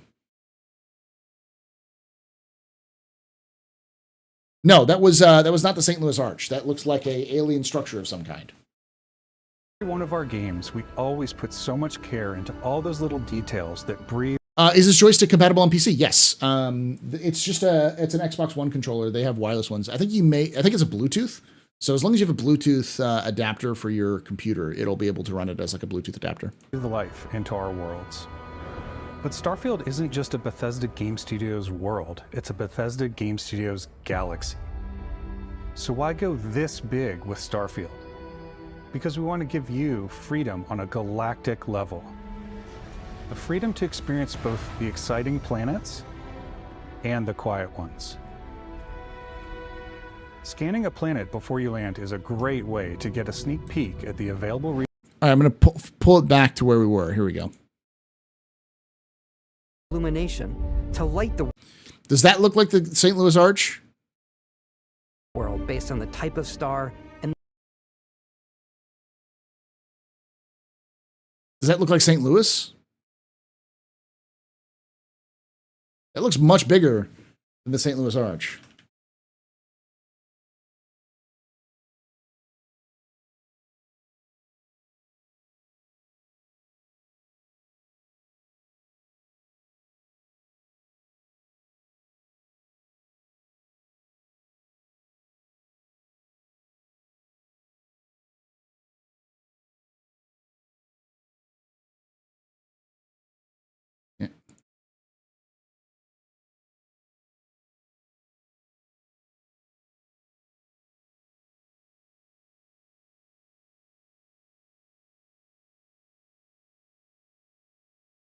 I don't think it's St. Louis Arch.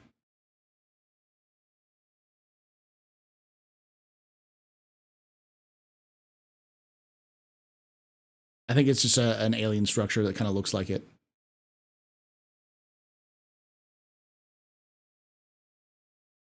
I know it's big, but like, look at the surrounding environment, right?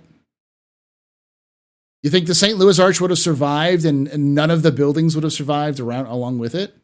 That seems like an odd comparison. It could be wrong.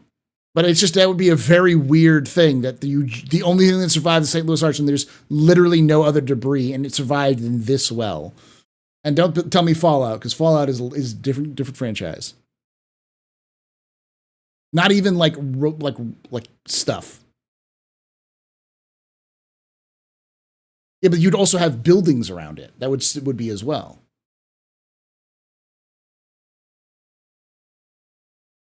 Yeah, but the cinematic would also have the ruins like somewhere in like the dust, so like that this towers over rather than this being the only thing there. And the makeup of the planet. The thing is that this also looks very familiar to the artifacts that we see we collect through the main missions. So there's also famous moon arches or arch kind of structures that have existed in images. I know that I'm thinking the Moon Arch on Kerbal Space Program, but like other stuff like that as well. Okay, let's get through here.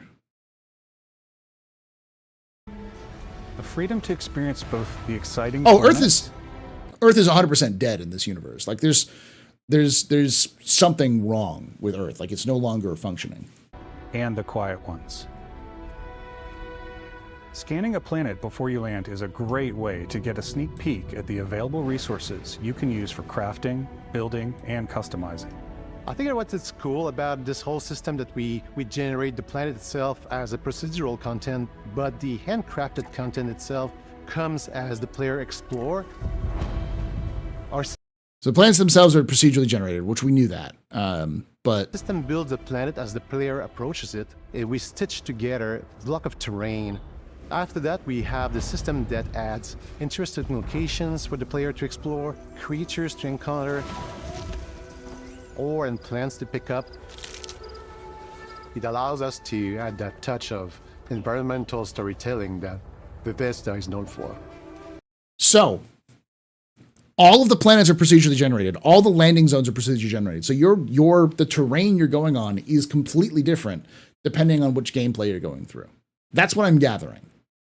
That no planet is going to be the same outside of hero locations. And then there'll be specific like events and setups that they build that are like cookie cutter kind of things that will show up in certain areas. But the areas themselves are all procedurally generated. I think that's what it means.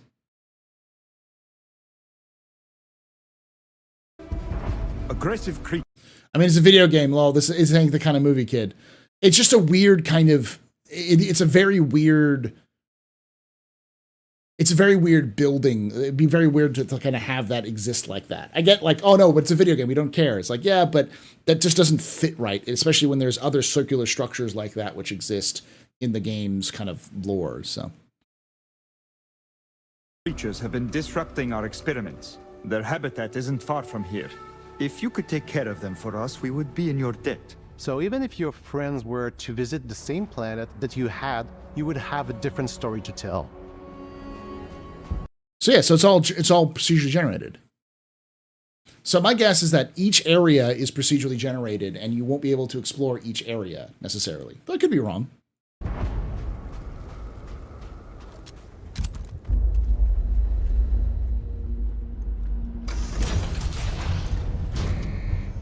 Loading screen.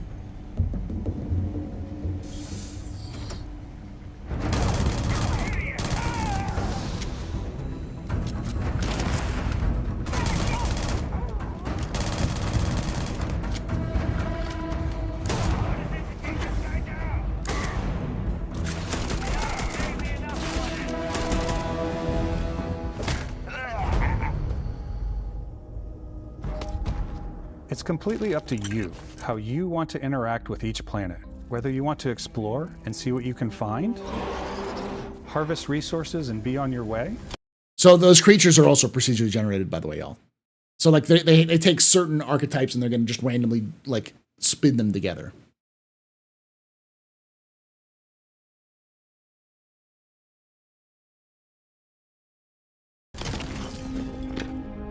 Or simply take in the views. With the help of your scanner, you'll chart the uncharted and discover exotic wildlife. If you have the skills, you can even figure out that certain creatures and plants, you can build It's very No Man's Sky. An outpost and produce resources from those plants and animals. You can get experience and rewards for fully surveying planets and fully surveying a whole system. When we were concepting these creatures, we really wanted to think of them as natural to the environment. We didn't want alien monsters, we wanted native wildlife. Something you've never seen before. When it comes to our exteriors, when the sun moves, all that light is calculated in real time through the atmosphere. Our biggest goal... So the animals are procedurally generated, but they're generated out of specific sets. So my guess is that certain animal bodies will have certain animal characteristics depending on what biome they're generated in. There's just a set of pre-scripted what you need, like a little bit tighter than No Man's Sky does. So like you wouldn't have green animals in a desert sort of thing. Goal for lighting with Starfield was to make the game feel more filmic, to use lighting and color to really make it feel more cinematic.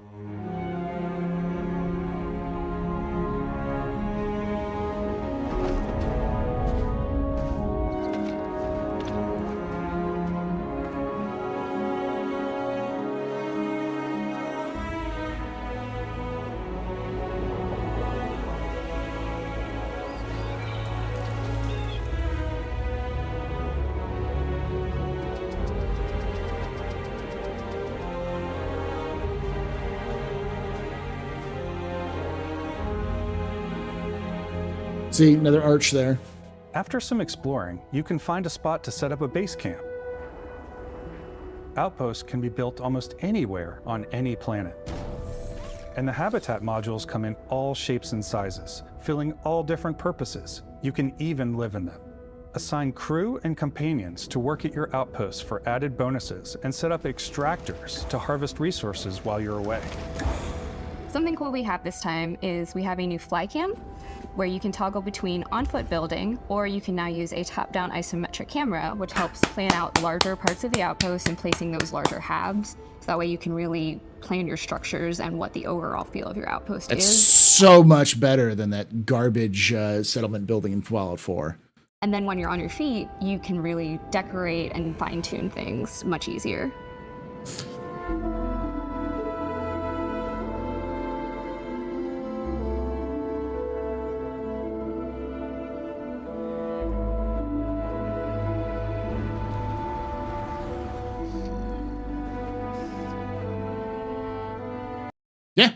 It has base building.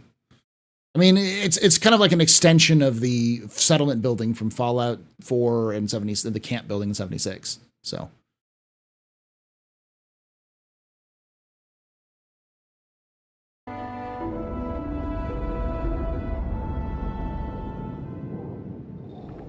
Add crafting and research stations in your outpost to utilize any resources you find or already have. Mod your weapons to adapt them to your playstyle. Different weapon sights and scopes, larger magazines, a selection of grips and barrels, different ammunition like explosive rounds. All you stealth players out there will surely need a suppressor. You can also choose to go hands-on with melee weapons. I love me an axe. I think it's always a delicate balance between like what's realistic, what's sim, and what's Hollywood. And I think we sort of err on the side of like what's fun for the player. With Starfield, we've completely overhauled our combat. It's more dynamic, the animations are more fluid. It just feels great. We probably have more mods and more weapons in this game than I want to say any other game we've done before. There's a lot of variety. Upgraded gear is just one of the many factors to pay attention to when engaging in combat. You may need to switch things up based on your environment. Gravity is different for each planet, and boost packs are excellent for getting around. And for giving you an edge in combat.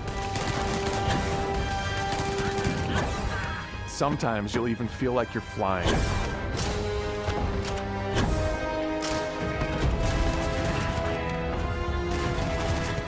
Zero-gravity environments pose a different challenge.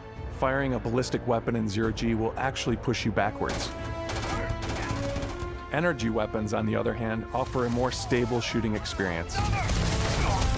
We also have mag weapons. These are high-powered electromagnetic induction ballistic arrays.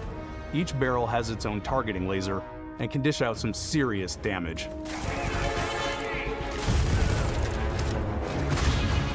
Railgun, like, what? Railgun guns? Whether you want to get up close and personal with your own two fists, or you like more compact weapons like pistols and submachine guns. Listen.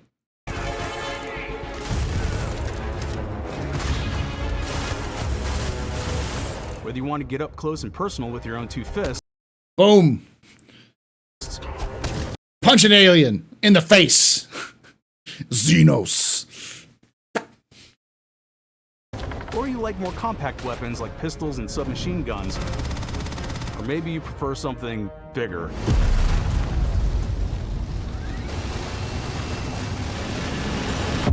Starfield's got you covered.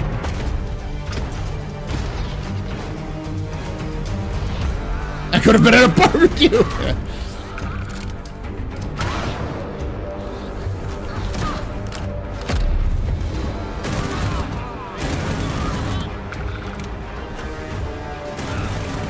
Yeah, the Gatling gun seemed too small.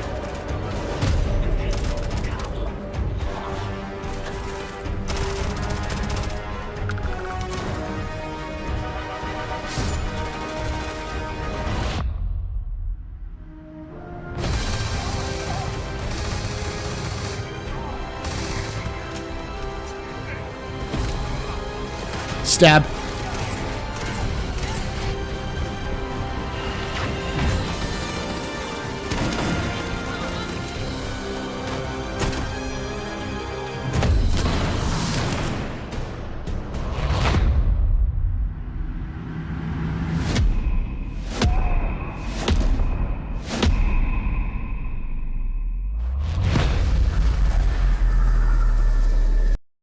So I thought maybe this was because you were touched by a the artifact at the very beginning of the game, but no. I think this is something called a neuro something. Go back to the skills. Neuromods, yeah. This is definitely a neuromod ability. So you have magic, basically, space magic. Yes, Psychers. Thanks again for being with us today. We are just so grateful that you've taken the time and spent it here.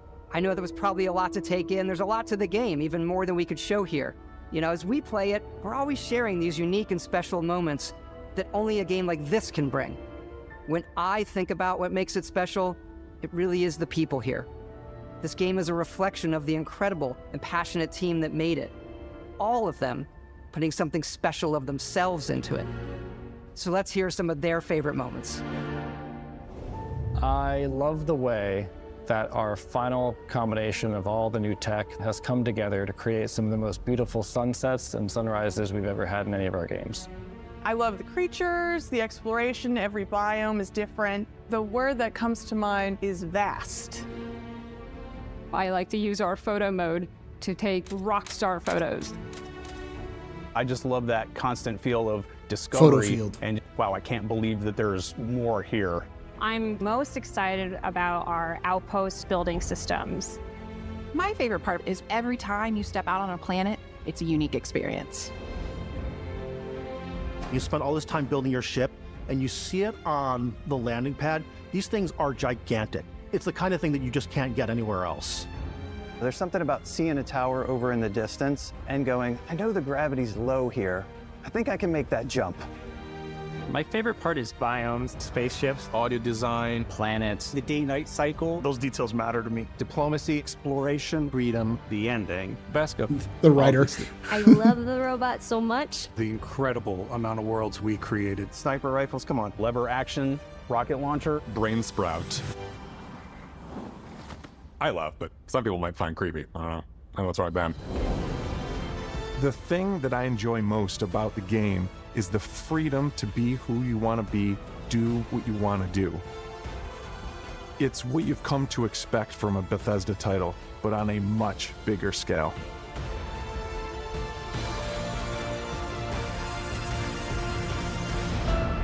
On behalf of all of us, we can't wait for you to play Starfield and make your own special moments. Main engines go. Good luck, Constellation. You are go for launch.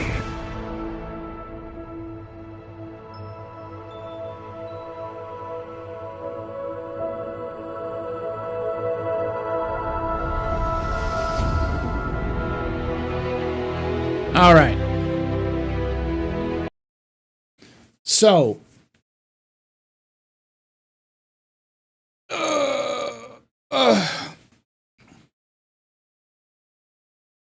this looks okay. So look, it looks okay. I'm excited for it. I'm definitely looking forward to it. I'm trying to wrap my head around the more limitations of the game and more what the game is trying to pursue.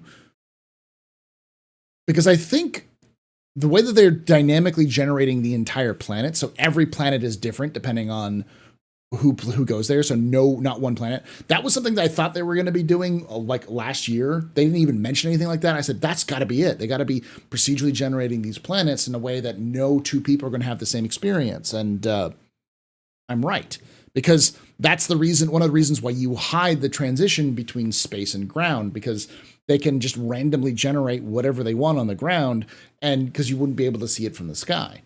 So, man, being British, those American dates always get me for a moment. You think you think it was out a couple days ago? Yeah, no, it's September 6th. So, yeah, I would caution pre-ordering. I mean, I'm going to pre-order. I'm going to reach out to Bethesda as well and do more content and such. I'm actually finishing up a lore video on this right now. So to kind of update some of the lore, including UC citizenship, service meaning citizenship, and the grav drive, and some of the other stuff as well. So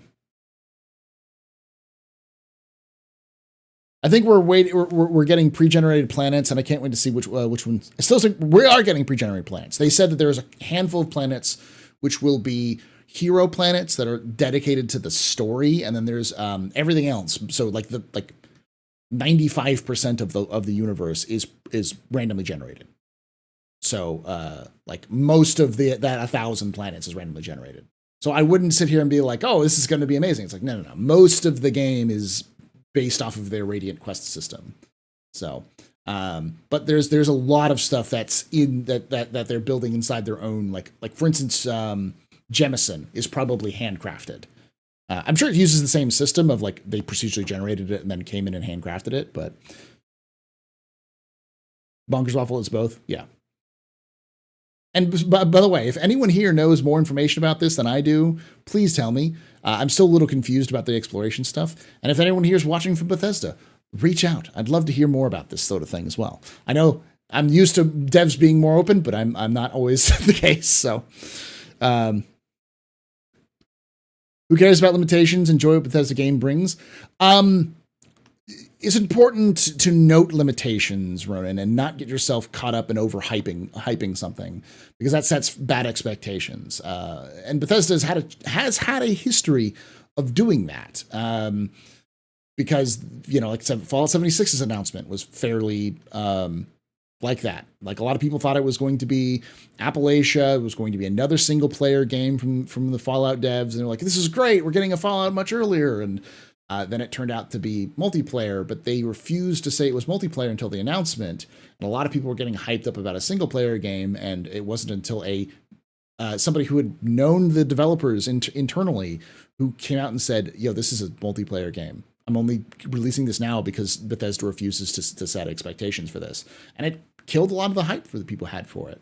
So that's like just kind of a caveat for that kind of stuff. There's still a lot of unknowns about like exploration and how it works. So it's still some interesting stuff, but by the way, I think they also are doing a early release bonus. So like if you get the digital special edition, you get 5 days early access, but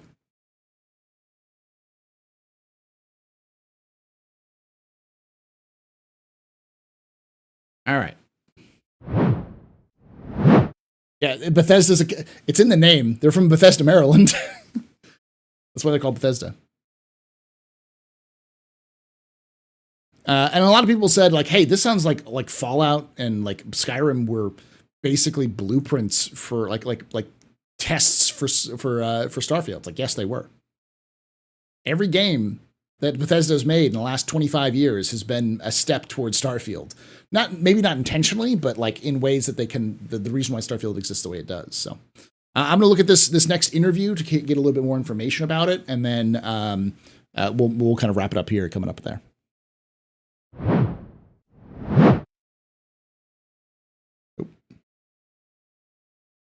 Okay, muted that. Hey everybody, Ryan McCaffrey with IGN. I am joined by my good game development friend, Todd Howard. Good to see you again. It is good to see you. We chatted a year ago remotely when you shared some Starfield details with me there. Things that are a little different now because the game is imminent. I played it for about an hour. We're recording this today. So they definitely have showed it off to death. I'd like to see more of that press expectations from it, but Before, but everybody will have just seen the 45-minute Starfield Direct. There's a lot to get to, Todd. There's a lot going on with this. So I want to just kind of start at the top and we'll kind of work our way down into more nitty-gritty details. This is the first new IP you've done in a couple of decades now. It's been a little while. So totally new thing. It's the biggest exclusive for Microsoft in a long time. And it's certainly the biggest thing Microsoft's put out since they acquired Bethesda. So, pressure. In all seriousness, do you kind of feel any extra pressure compared to any of the other games you've made, or you just kind of focus on what you do? I'm just sort of curious if the stuff that we talk. What's the Shattered Space Story expansion about? It's just their first DLC, it's like a mini DLC.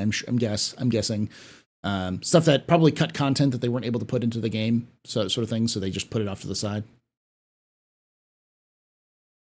Talk about in the gaming community is something that goes through your head or gets talked about in the office. Is the audio too low? I'm turning it up as high as possible, so I can turn it up even higher. At all. Well, clearly, I'm aware of that, everything you said. And compared to our previous games, there's always a lot of attention on what we do. We're very fortunate. But for us, we have put so much into this game. Yes, it's single player only. And it is, as you said, our first new IP in over 25 years. It's our first major release in about 8 years. Yeah.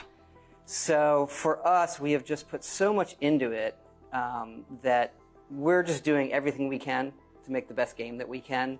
Hope that everybody loves it. So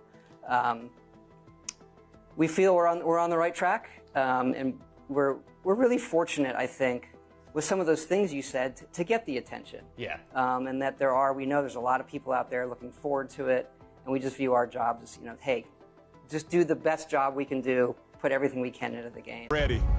The frontier is fueled and ready, Captain.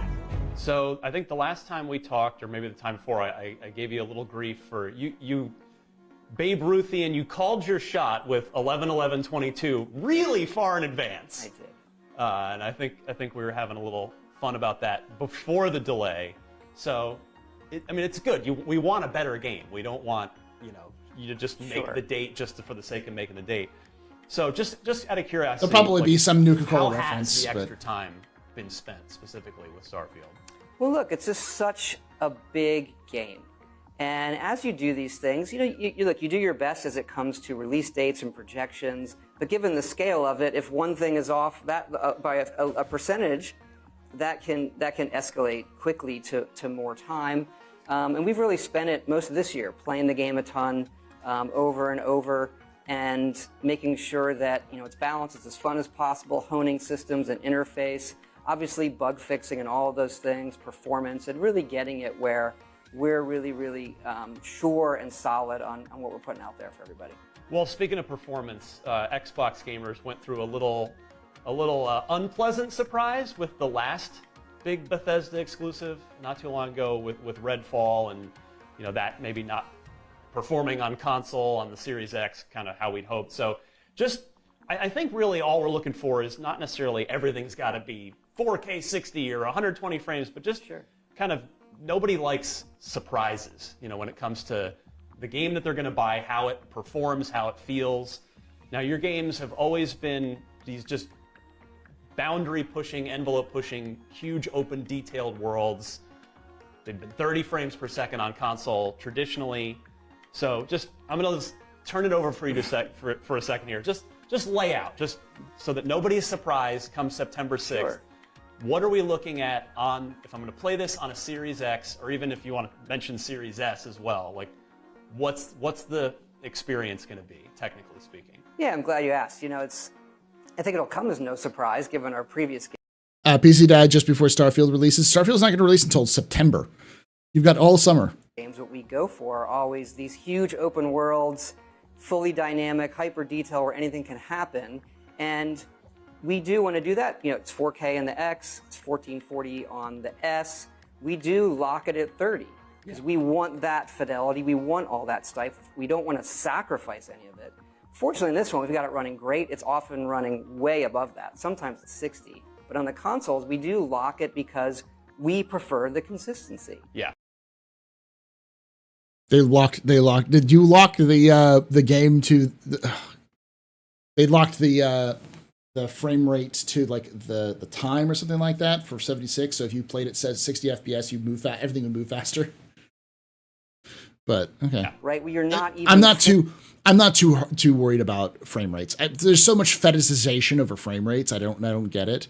But I mean, I think most people here will be playing it on PC rather than console. But if you're playing it on console, you're going to get a console experience. Thinking about it, and we don't ever want to sacrifice that experience that makes our games, really, really special. So feels great. We're really happy with how it feels, even in the heat of battle, and we need that headroom because, in our games, really anything can happen. Speaking of tweaking and optimizing, there were some rumors going around that id Software was helping you guys out with the combat, with tuning combat. I'm just curious, was there any truth to that at all? They did not help us with the combat. Well, first of all, I'd say, being in the company, knowing the folks at id Software for a long time, I'm like a huge Doom fan. I mean, they know what they're doing. That's why I ask. They're the absolute best. Doom awesome. Eternal is one of my favorite games. And so with Fallout 4, they did give us a few tips on how to handle combat. Yeah. But in Starfield, we redid the combat ourselves, and it's really feeling great. But id has helped us really more on the graphic. They've helped us on the graphics side. Oh, nice. So we get into motion blur. It's just how the game feels smooth. Some other things that they do in id Tech that we wanted to bring over into Creation Engine 2, and they helped us do that. And it's great. Awesome. Yeah, it's a nice neighbor to have down the street. That you it can is, go and knock I on love the door and ask for some milk and sugar, right? And I'm such a fan of what they do. So being able to get an early look at what they're doing next. Not here to talk about that. That's just. Oh, I mean, feel awesome. Free to talk about that. I mean, if you want. Good to know what id's doing. So I'm curious, given you. Wolfenstein and Doom. What's next? Rage? Are we getting a remake of Rage? So it doesn't shit. It's not shit. Mentioned it's going. Everyone proceeds to turn off motion blur. Yeah, I think no one really likes a motion blur. to be just shy of 8 years between shipping Fallout 4 and shipping Starfield, which to my knowledge is the longest that you've ever gone between shipping games that you've directed. Yes. Yeah. Well, obviously we had 76 in between, but it's something that I've directed, yes. Yeah. That is the longest. So, can you kind of, I'm just curious about what was your initial vision for Starfield and how that's either stayed true and borne out or evolved over the course of 8 years? That's a great question. I will say this, that the game sticks to the original vision. That took longer than I wanted. But I'd say about halfway through the project, you realize this is why nobody tries to make this game. So it's been... Really? No shit. Can we get that fucking tattooed on people's faces? Making games like this is fucking hard. Holy shit, who would have thought? Sorry. When you do these things and you take some risks and you're really ambitious, that can be a very windy path sometimes, is how I'd say it.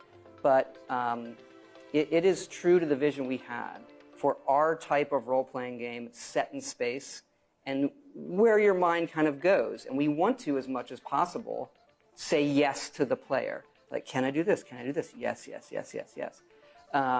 And space is big. So the amount of content that we ended up making to have that really feel authentic to that, that did grow and grow from where we originally started. I mean, so, neither one of us is getting younger. We've both been doing our respective things for a while. Yeah. So, are you okay with things taking 8 years again in the future? Or Not my plan. I don't think you would ever plan for that. Sometimes that's how it ends up, so that you know that what you're putting on the screen is what you want. But you're right, I'm not getting younger. You sort of start, Like how many games do you have left in you? Yeah, how many games are ahead of me? Yeah. Versus behind me. And so that does start to enter your head. You know what I hate about these pirates? Completely resistant to my otherwise irresistible charm. Would you point to any other games as inspiration for Starfield along the way? I mean, not in the literal sense of, I want to do what they did, but in terms of like giving the player a feeling that, like, something that, a game you played that you really wanted to convey. Like, I mean, when you first showed me this game a while back, I mean, I certainly was reminded of Elder Scrolls and Fallout. There's the DNA is there, but the other, I would say, two non-Bethesda games that I got little vibes from were No Man's Sky and Mass Effect. Well, clearly, those other games that are science fiction, I think you might look at and say, okay, this is science fiction, it's like that. I think the minute, obviously on the ground, it has similarities to Elder Scrolls and Fallout and the things that we've made and how it feels in your hands, or some certain mechanics. But believe it or not, it's the games that put you in a world, that transport you to a place. So I think it probably also, as a flow, probably has more of a feeling of like a Red Dead 2, right? Like, I'm living the Western fantasy. Yeah. And so in this, you're living this science fiction explorer fantasy, and sometimes that's being on a barren planet.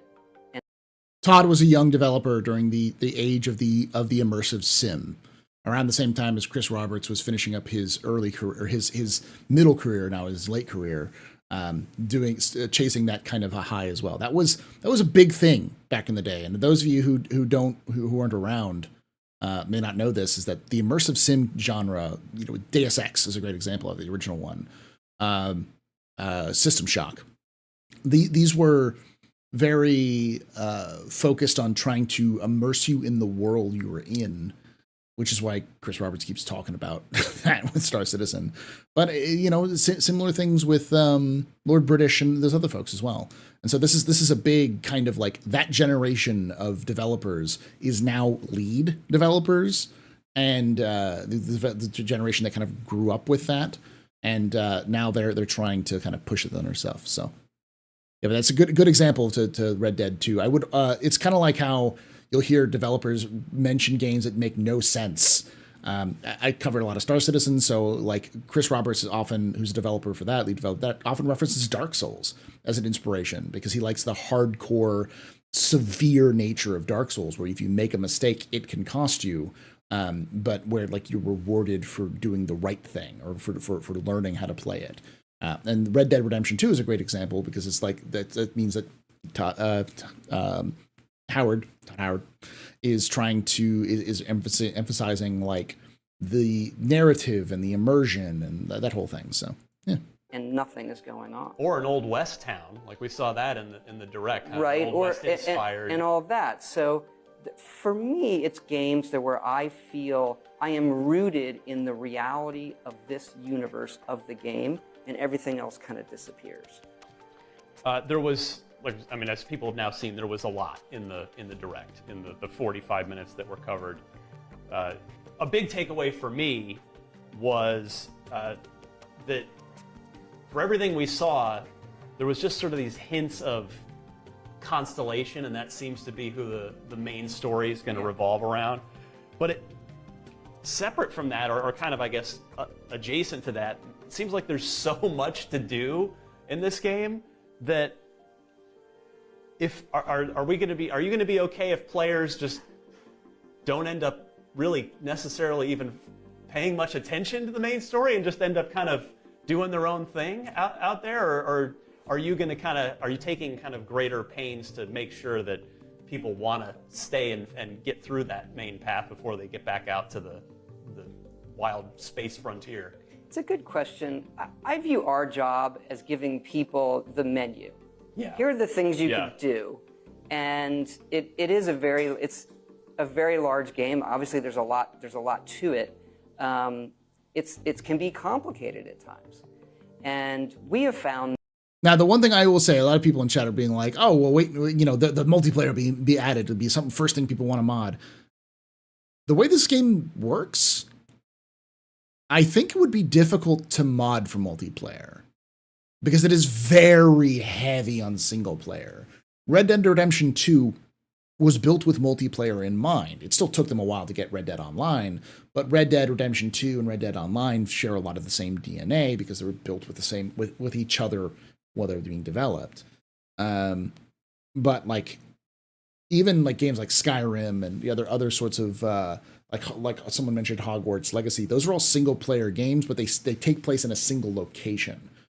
They don't have these like expansive areas and how they generate planets and stuff like that. There's a lot of more complicated aspects of that. So I think it'll be a lot harder for people to mod in co-op for Starfield than people think. Know that the gaming audience, particularly our fans, they want to have all those options. And I do think more than anything we've done, I really believe this, that the more you give to Starfield, the more it gives back to you. And that was one of our goals. And so I do hope people play the main quest, and I hope people do this, but most of all, I want them ultimately to do whatever they want to do. Yeah. I mean, I know you don't want to give away a lot about the main storyline, certainly, and people don't want to have that spoiled for them, but what I would be curious of, given, again, the scale and scope of this that the direct conveyed and that I barely scratched the surface of when I was playing a little while ago, of these 1,000 planets, of all this stuff you've got going on, how much of it will the main story lead you towards? Like, you know what I mean? Like, because you probably want to show as much of the diversity and as many of the cool places that your team worked really hard on over the course of the campaign, but you can't show everything. You can't lead them up to 1,000 different planets, right? We want to keep it sort of, manageable. That's what I would say in the main quest. So we hit some high points, but not even, it's still a small fraction, like you're saying, to what's in the game. And for us, like a main quest, we want it to sort of pay off. There are people that do want to come to a game, do the main story, and feel that, okay, I've won. I can now do something else. I think that's okay too. But we've also learned, look, we're sitting here, it's 12 years after Skyrim. We're looking at a game that has over 60 million copies and all these people playing it, and they're still playing it. And so we have learned we need to build in from the beginning a game that has this long-term play thought of. So that, you know, hopefully, you know, people are playing Starfield a long time from now. Well, you know, on that note, you guys have always done post-release content. Yeah. Because we keep re-releasing it because of mods. The reason why people keep playing Skyrim is because of mods. Major paid, bigger expansions. You've had smaller scale stuff. I can't imagine that you'd even want to necessarily expand this game geographically moving forward, because there's already a ton there. So, like, I know you're not here to just give away your announce your post-release plan, but like conceptually, how are you thinking about it, given that this is like a giant universe rather than just a continent, like in Cyrodiil and in an Elder Scrolls game? Right, it's a great question. I mean, look, we're going to be doing a lot of add-on content for Starfield. We love doing it. Our fans love it. We will have announced sort of the first one. The first one. We're going to do a story expansion pack that's going to be coming. Our plan is to do things. It's called like Shattered Space or something like that is the next one. But yes, they are. Things of varying sizes. And we've done a lot of that in our previous games. So it's something that we really like doing, our fans like. So despite the size of the game, there's still things we want to add as far as features in the future and stories and things like that. So we think this is going to game, hopefully, that's going to continue for a long time that way.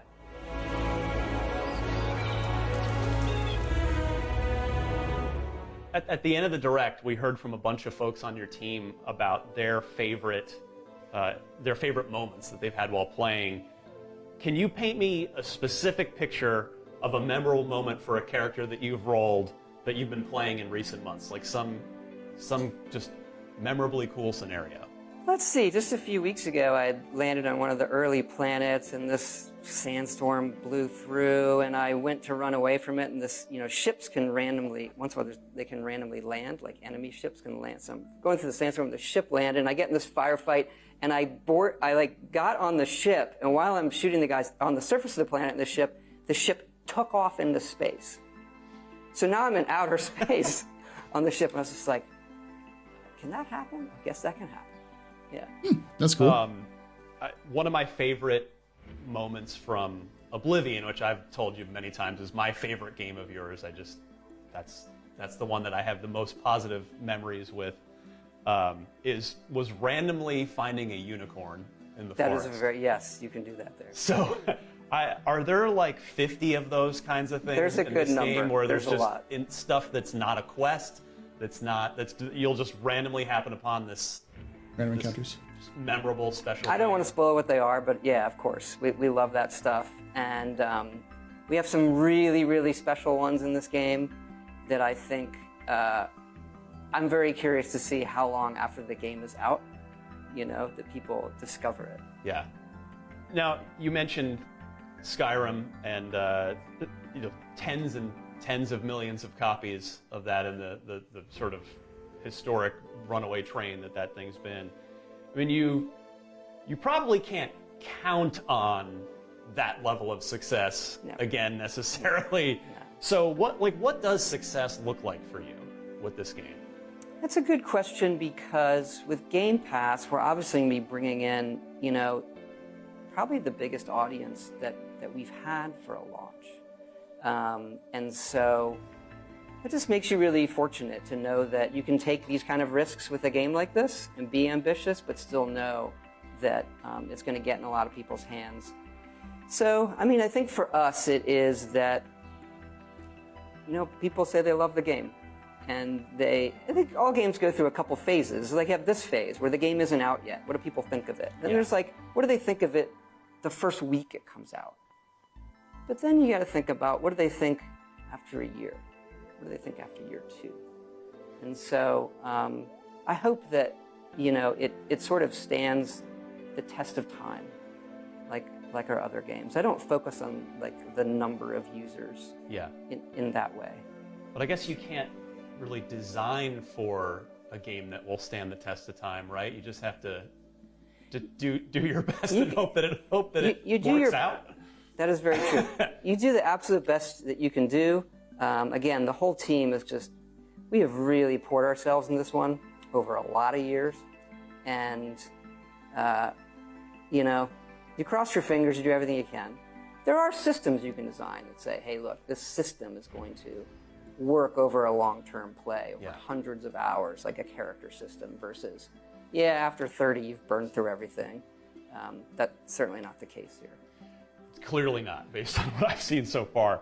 The 1,000 planets number is the big one that you've been throwing out. What's the ratio of the procedurally generated stuff to the handcrafted stuff?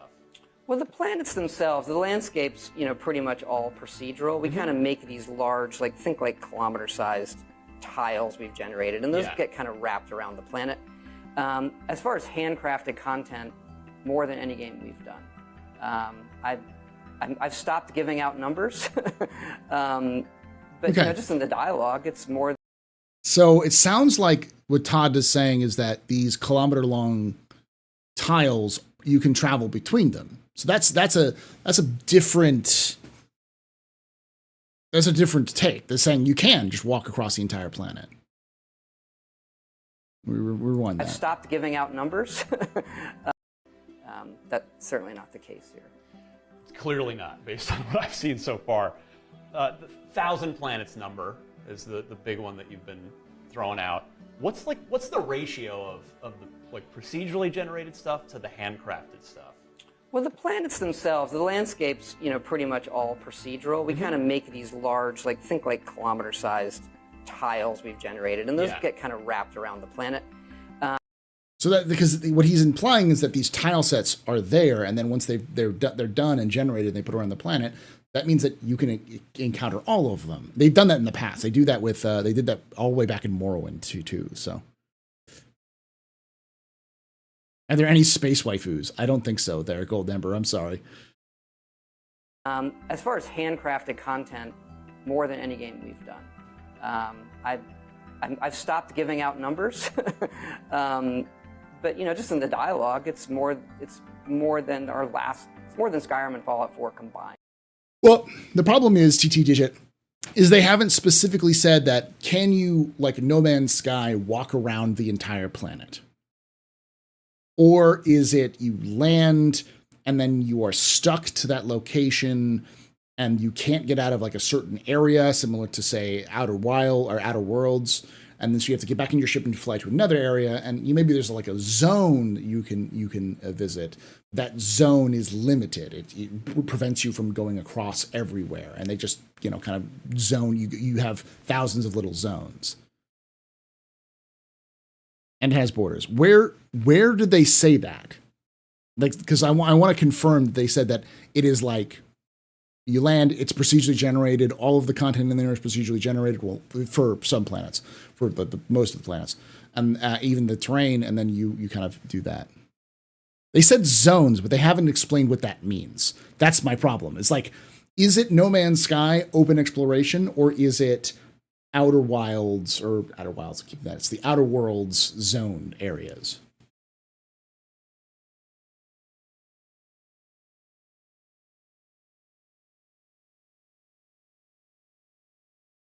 Yes, flying from atmosphere to the planet is a cutscene, but you got to remember, they're basically two different areas. They're basically different maps. You go to the planet, you go to space. You're in a different map, and once you transition to the planet, you're transitioning to a different map. It's kind of like how they do dungeons in other things, where they're literally different locations. Sometimes they're on the map, sometimes they're completely away from the map. They're under the map, so they're different stuff.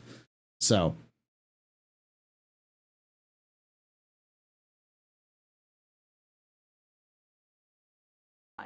Just in dialogue, right? So as we get into locations and art and everything, we've done more of it than we've ever done. Wow.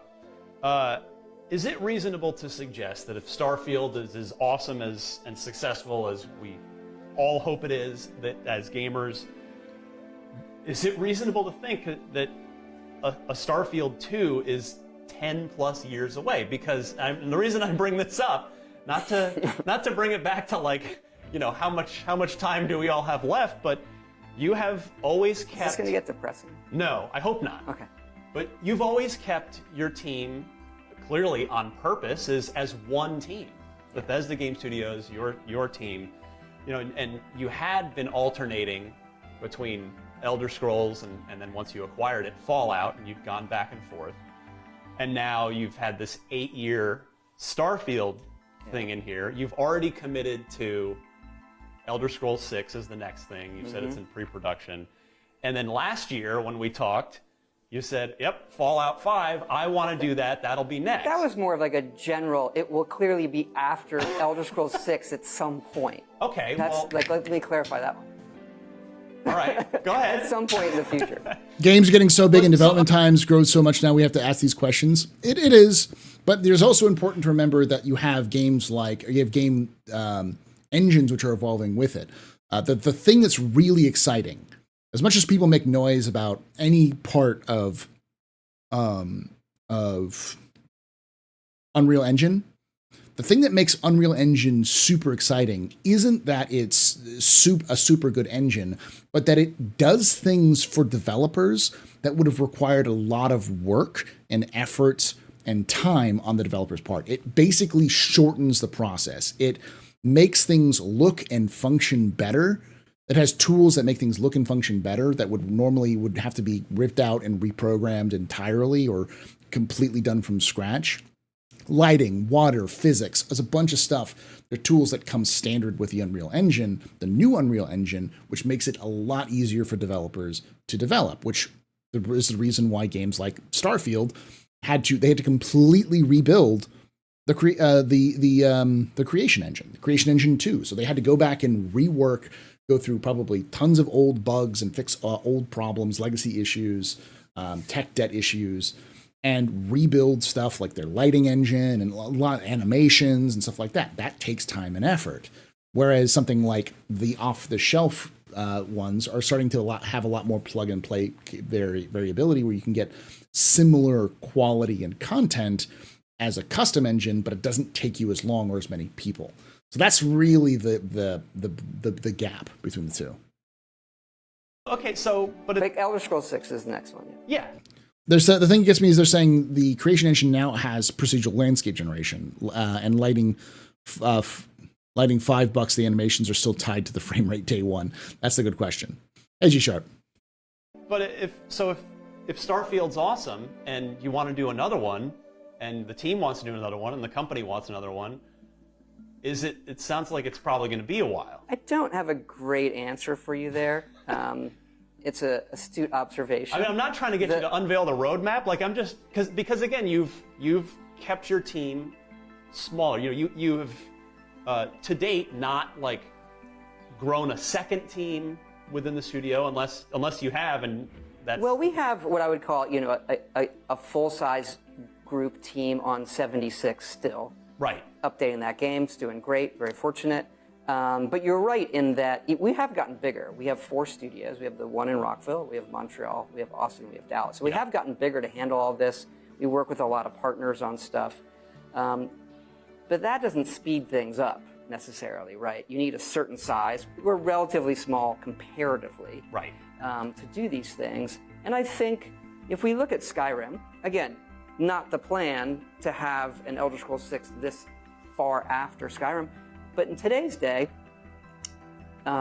people are playing these games for longer. So our ability, like we talked about, to support Starfield, whereas maybe in the old days you would put it out and then you'd go on to a sequel, now we can support that game for a much longer period of time, which is what our plan is. And then as we look to like an Elder Scrolls 6, that is one where like, I probably shouldn't say this, but if I do the math, I am not getting any younger. How long do people play an Elder Scrolls for? That may be the last one I do. I don't know. The last Elder Scrolls. The last Elder Scrolls. Yeah. Yes. I don't know. I mean, I do the math as a gamer, and it's like, am I even going to be playing Elder Scrolls 6 on the Series X, or am I going to be playing that on the next thing? Because it's crazy how long the games that you make they take a long time. I wish they did. I mean, I want them to be faster, but that speed isn't the goal. Right. Or should it The be? goal is, hey, what's the product? What's the vision? How do we do this? And how do we continue to support the ones that we currently have? Because we have millions of people playing Fallout 4, millions playing 76, Skyrim. So it's about, hopefully have that with Starfield.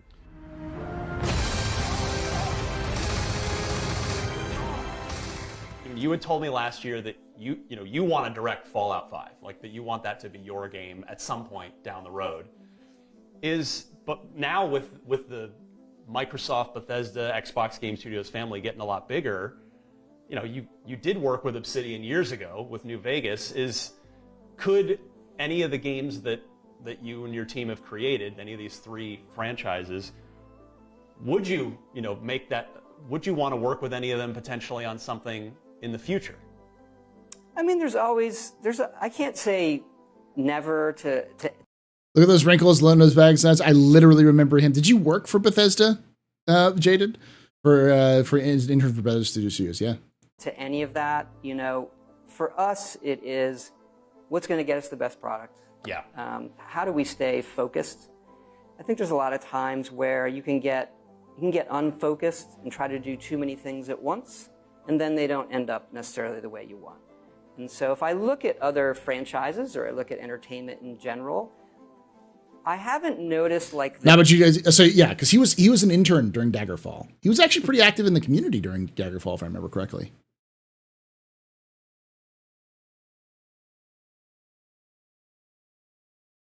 Time gap between things being a negative. Right.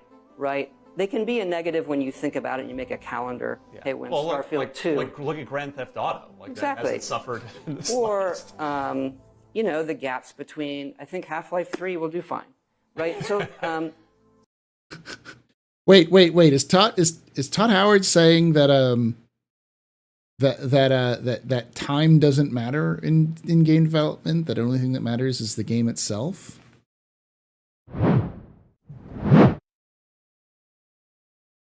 It's almost like every developer I've ever talked to says the same damn thing. The only reason why people have dates is mostly because of release pressures from publishers. But I mean, that's mostly a joke, the Half-Life 3 thing. But if it comes out, it'll probably be good. So even though in the moment, you're like, how do I bring that closer to reality today? Because I want to play it. Those gaps, these are still ever. Publishers love date because they love money. Dates means I can sell this product. Green franchises that I think when they come, it's about just doing it right. Yeah, well, that's what we as gamers want to hear too, certainly. So Starfield, I played an hour. It felt like 3 minutes. There was, and you were like hustling me along to different save files, like go look at this, go look at this. What's the character you're playing now? Because you've got the traits, you've got the background. So like, what are you maining right now? Well, I try to do it all. Right now, I'm digging deep on spaceships. So, I mean, you could say in some respects, this is like 5 or 6 games in one, right? It's the spaceship game, it's a on-the-ground game, it's just a dialogue game, it's an outpost game, it's a crafting game. It does all of these things, and it always is tricky for us to get a good game flow where those things don't feel like they're separate games, that they can weave in and out of them in a way that is holistically creates something greater than the sum of its parts. What a view! It's a feast for the eyes. Off we go to another adventure. To help contextualize Starfield for players before they get the chance to play it themselves, what's the feeling that you try to give people with Elder Scrolls? What's the feeling that you try to give people with Fallout? And what's the feeling that you try to give players with this? I mean, that's a good question. I would say if you think about Elder Scrolls with a fantasy world, who would you want to be and what would you want to do? We want to provide that. Yeah. And then Fallout, the same thing in a post-apocalyptic environment. How does that factor into the things you find? And how does crafting is very unique in Fallout when it comes to that? Or what's the vibe of the people? What are they sacrificing to stay alive? And then when you get to Starfield and science fiction, same sort of thing where if you were to open it up and you could do anything, how are we providing that experience? And yeah, but Ronan, you're looking at video games you're looking at this in the terms of video games as a product, as a company. as a means. Developers and gamers generally don't want to look at video games as a product. They want to look at it as art. You know, that's always the eternal struggle. Is a game because you enjoy playing it. And most people don't want to look at their game and be like, this is a product. Let me put it this way. Like, I'm a hobbyer. I do miniature painting and stuff like that. Just because I enjoy it and it helps me relax and de-stress and stuff like that. See if I can get it to focus right.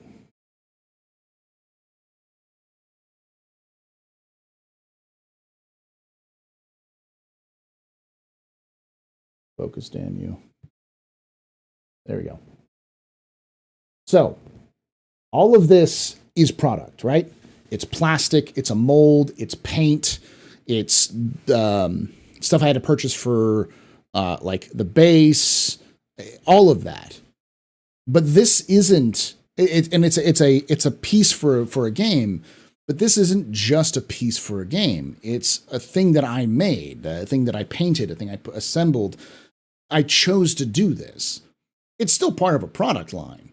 But the person who sculpted this mold wasn't sitting there being like, oh, I'm going to make $4,000 on a miniature. And I think that's the eternal problem, is that there are people out there who look at video games as an art, and there are people out there who look at it as a product that they can consume. And that really kind of shows you the difference between a developer mindset versus a publisher mindset. They're art and products, but they're art. It's not really Deathwatch. He's actually a custom chapter, but he's a Deathwatch veteran. Thing.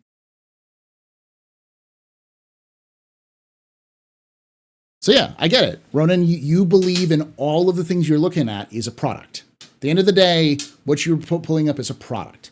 It's nothing more, nothing less, and it needs to meet the needs of your product. Which is good. I get it. But I disagree with that notion. Video games are art, just like movies and television shows and paintings and anything else. They're art. And I'd rather have the artists take the time to make their art than meet an arbitrary deadline to produce some sort of product for consumption. So that's just where I'm going to disagree. We love exploration, so when you get into a game like this, I mean, it's a product you can get for sure. And yeah, it's going to cost you money. I wish it didn't cost you money. That's just the nature of we live in a society, you know? People say, why do you have 1,000 planets? Because we'd rather give you the option to do that than say no. Yeah. And so I think if people drift toward fantasy, they're going to love it. You know, they're going to stick with Elder Scrolls. If they like post-apocalyptic, they go to Fallout. They like science fiction. We hope that Starfield fills that kind of desire to play that kind of thing with Starfield. Todd Howard. Oh, free-to-play games, you're definitely buying something because there's always stuff. There's just things you can purchase, but you know. Thank you so much. Thank you for having me. All right. Starfield out September 6th. Series X, Series S, PC.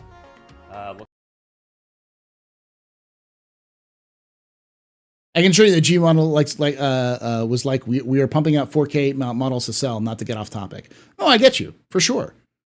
But do you think that the person who was sculpting that mold for that Marine was going, I'm going to make $4,000 off of this sculpt? Or are they thinking, I want to make this sculpt that looks cool and dynamic and has different things, solving a problem to end up looking good? Right? I don't think people who think in pure monetary fashion tend to not be the great artists because they tend to not think about it in terms of what it feels like beyond can I sell the money? And you can tell the difference between the motivations. Like there are plenty of games out there which are motivated by this is popular, I'm going to make a clone of this and make money. And there are plenty of games out there that are like, hey, this is what I care about, this is what I want to do, this is what I want to see. And those games that have AAA titles like Bethesda, for instance, they have the luxury to do that. So Why not both? Well, I mean, obviously, games have to be a product because the people who make them have to eat. They have to have money so that they can survive. But, you know, I think most developers would rather make games as passion projects rather than make it because they have to. Yeah.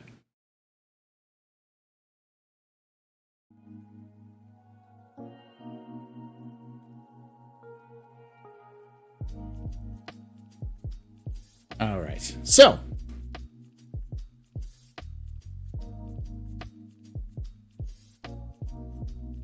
yesterday things as a means to make capital seems depressing as hell. Yeah, it is. For me, it's personally very depressing. That's a very bleak look in the universe, but I'm not that kind of person.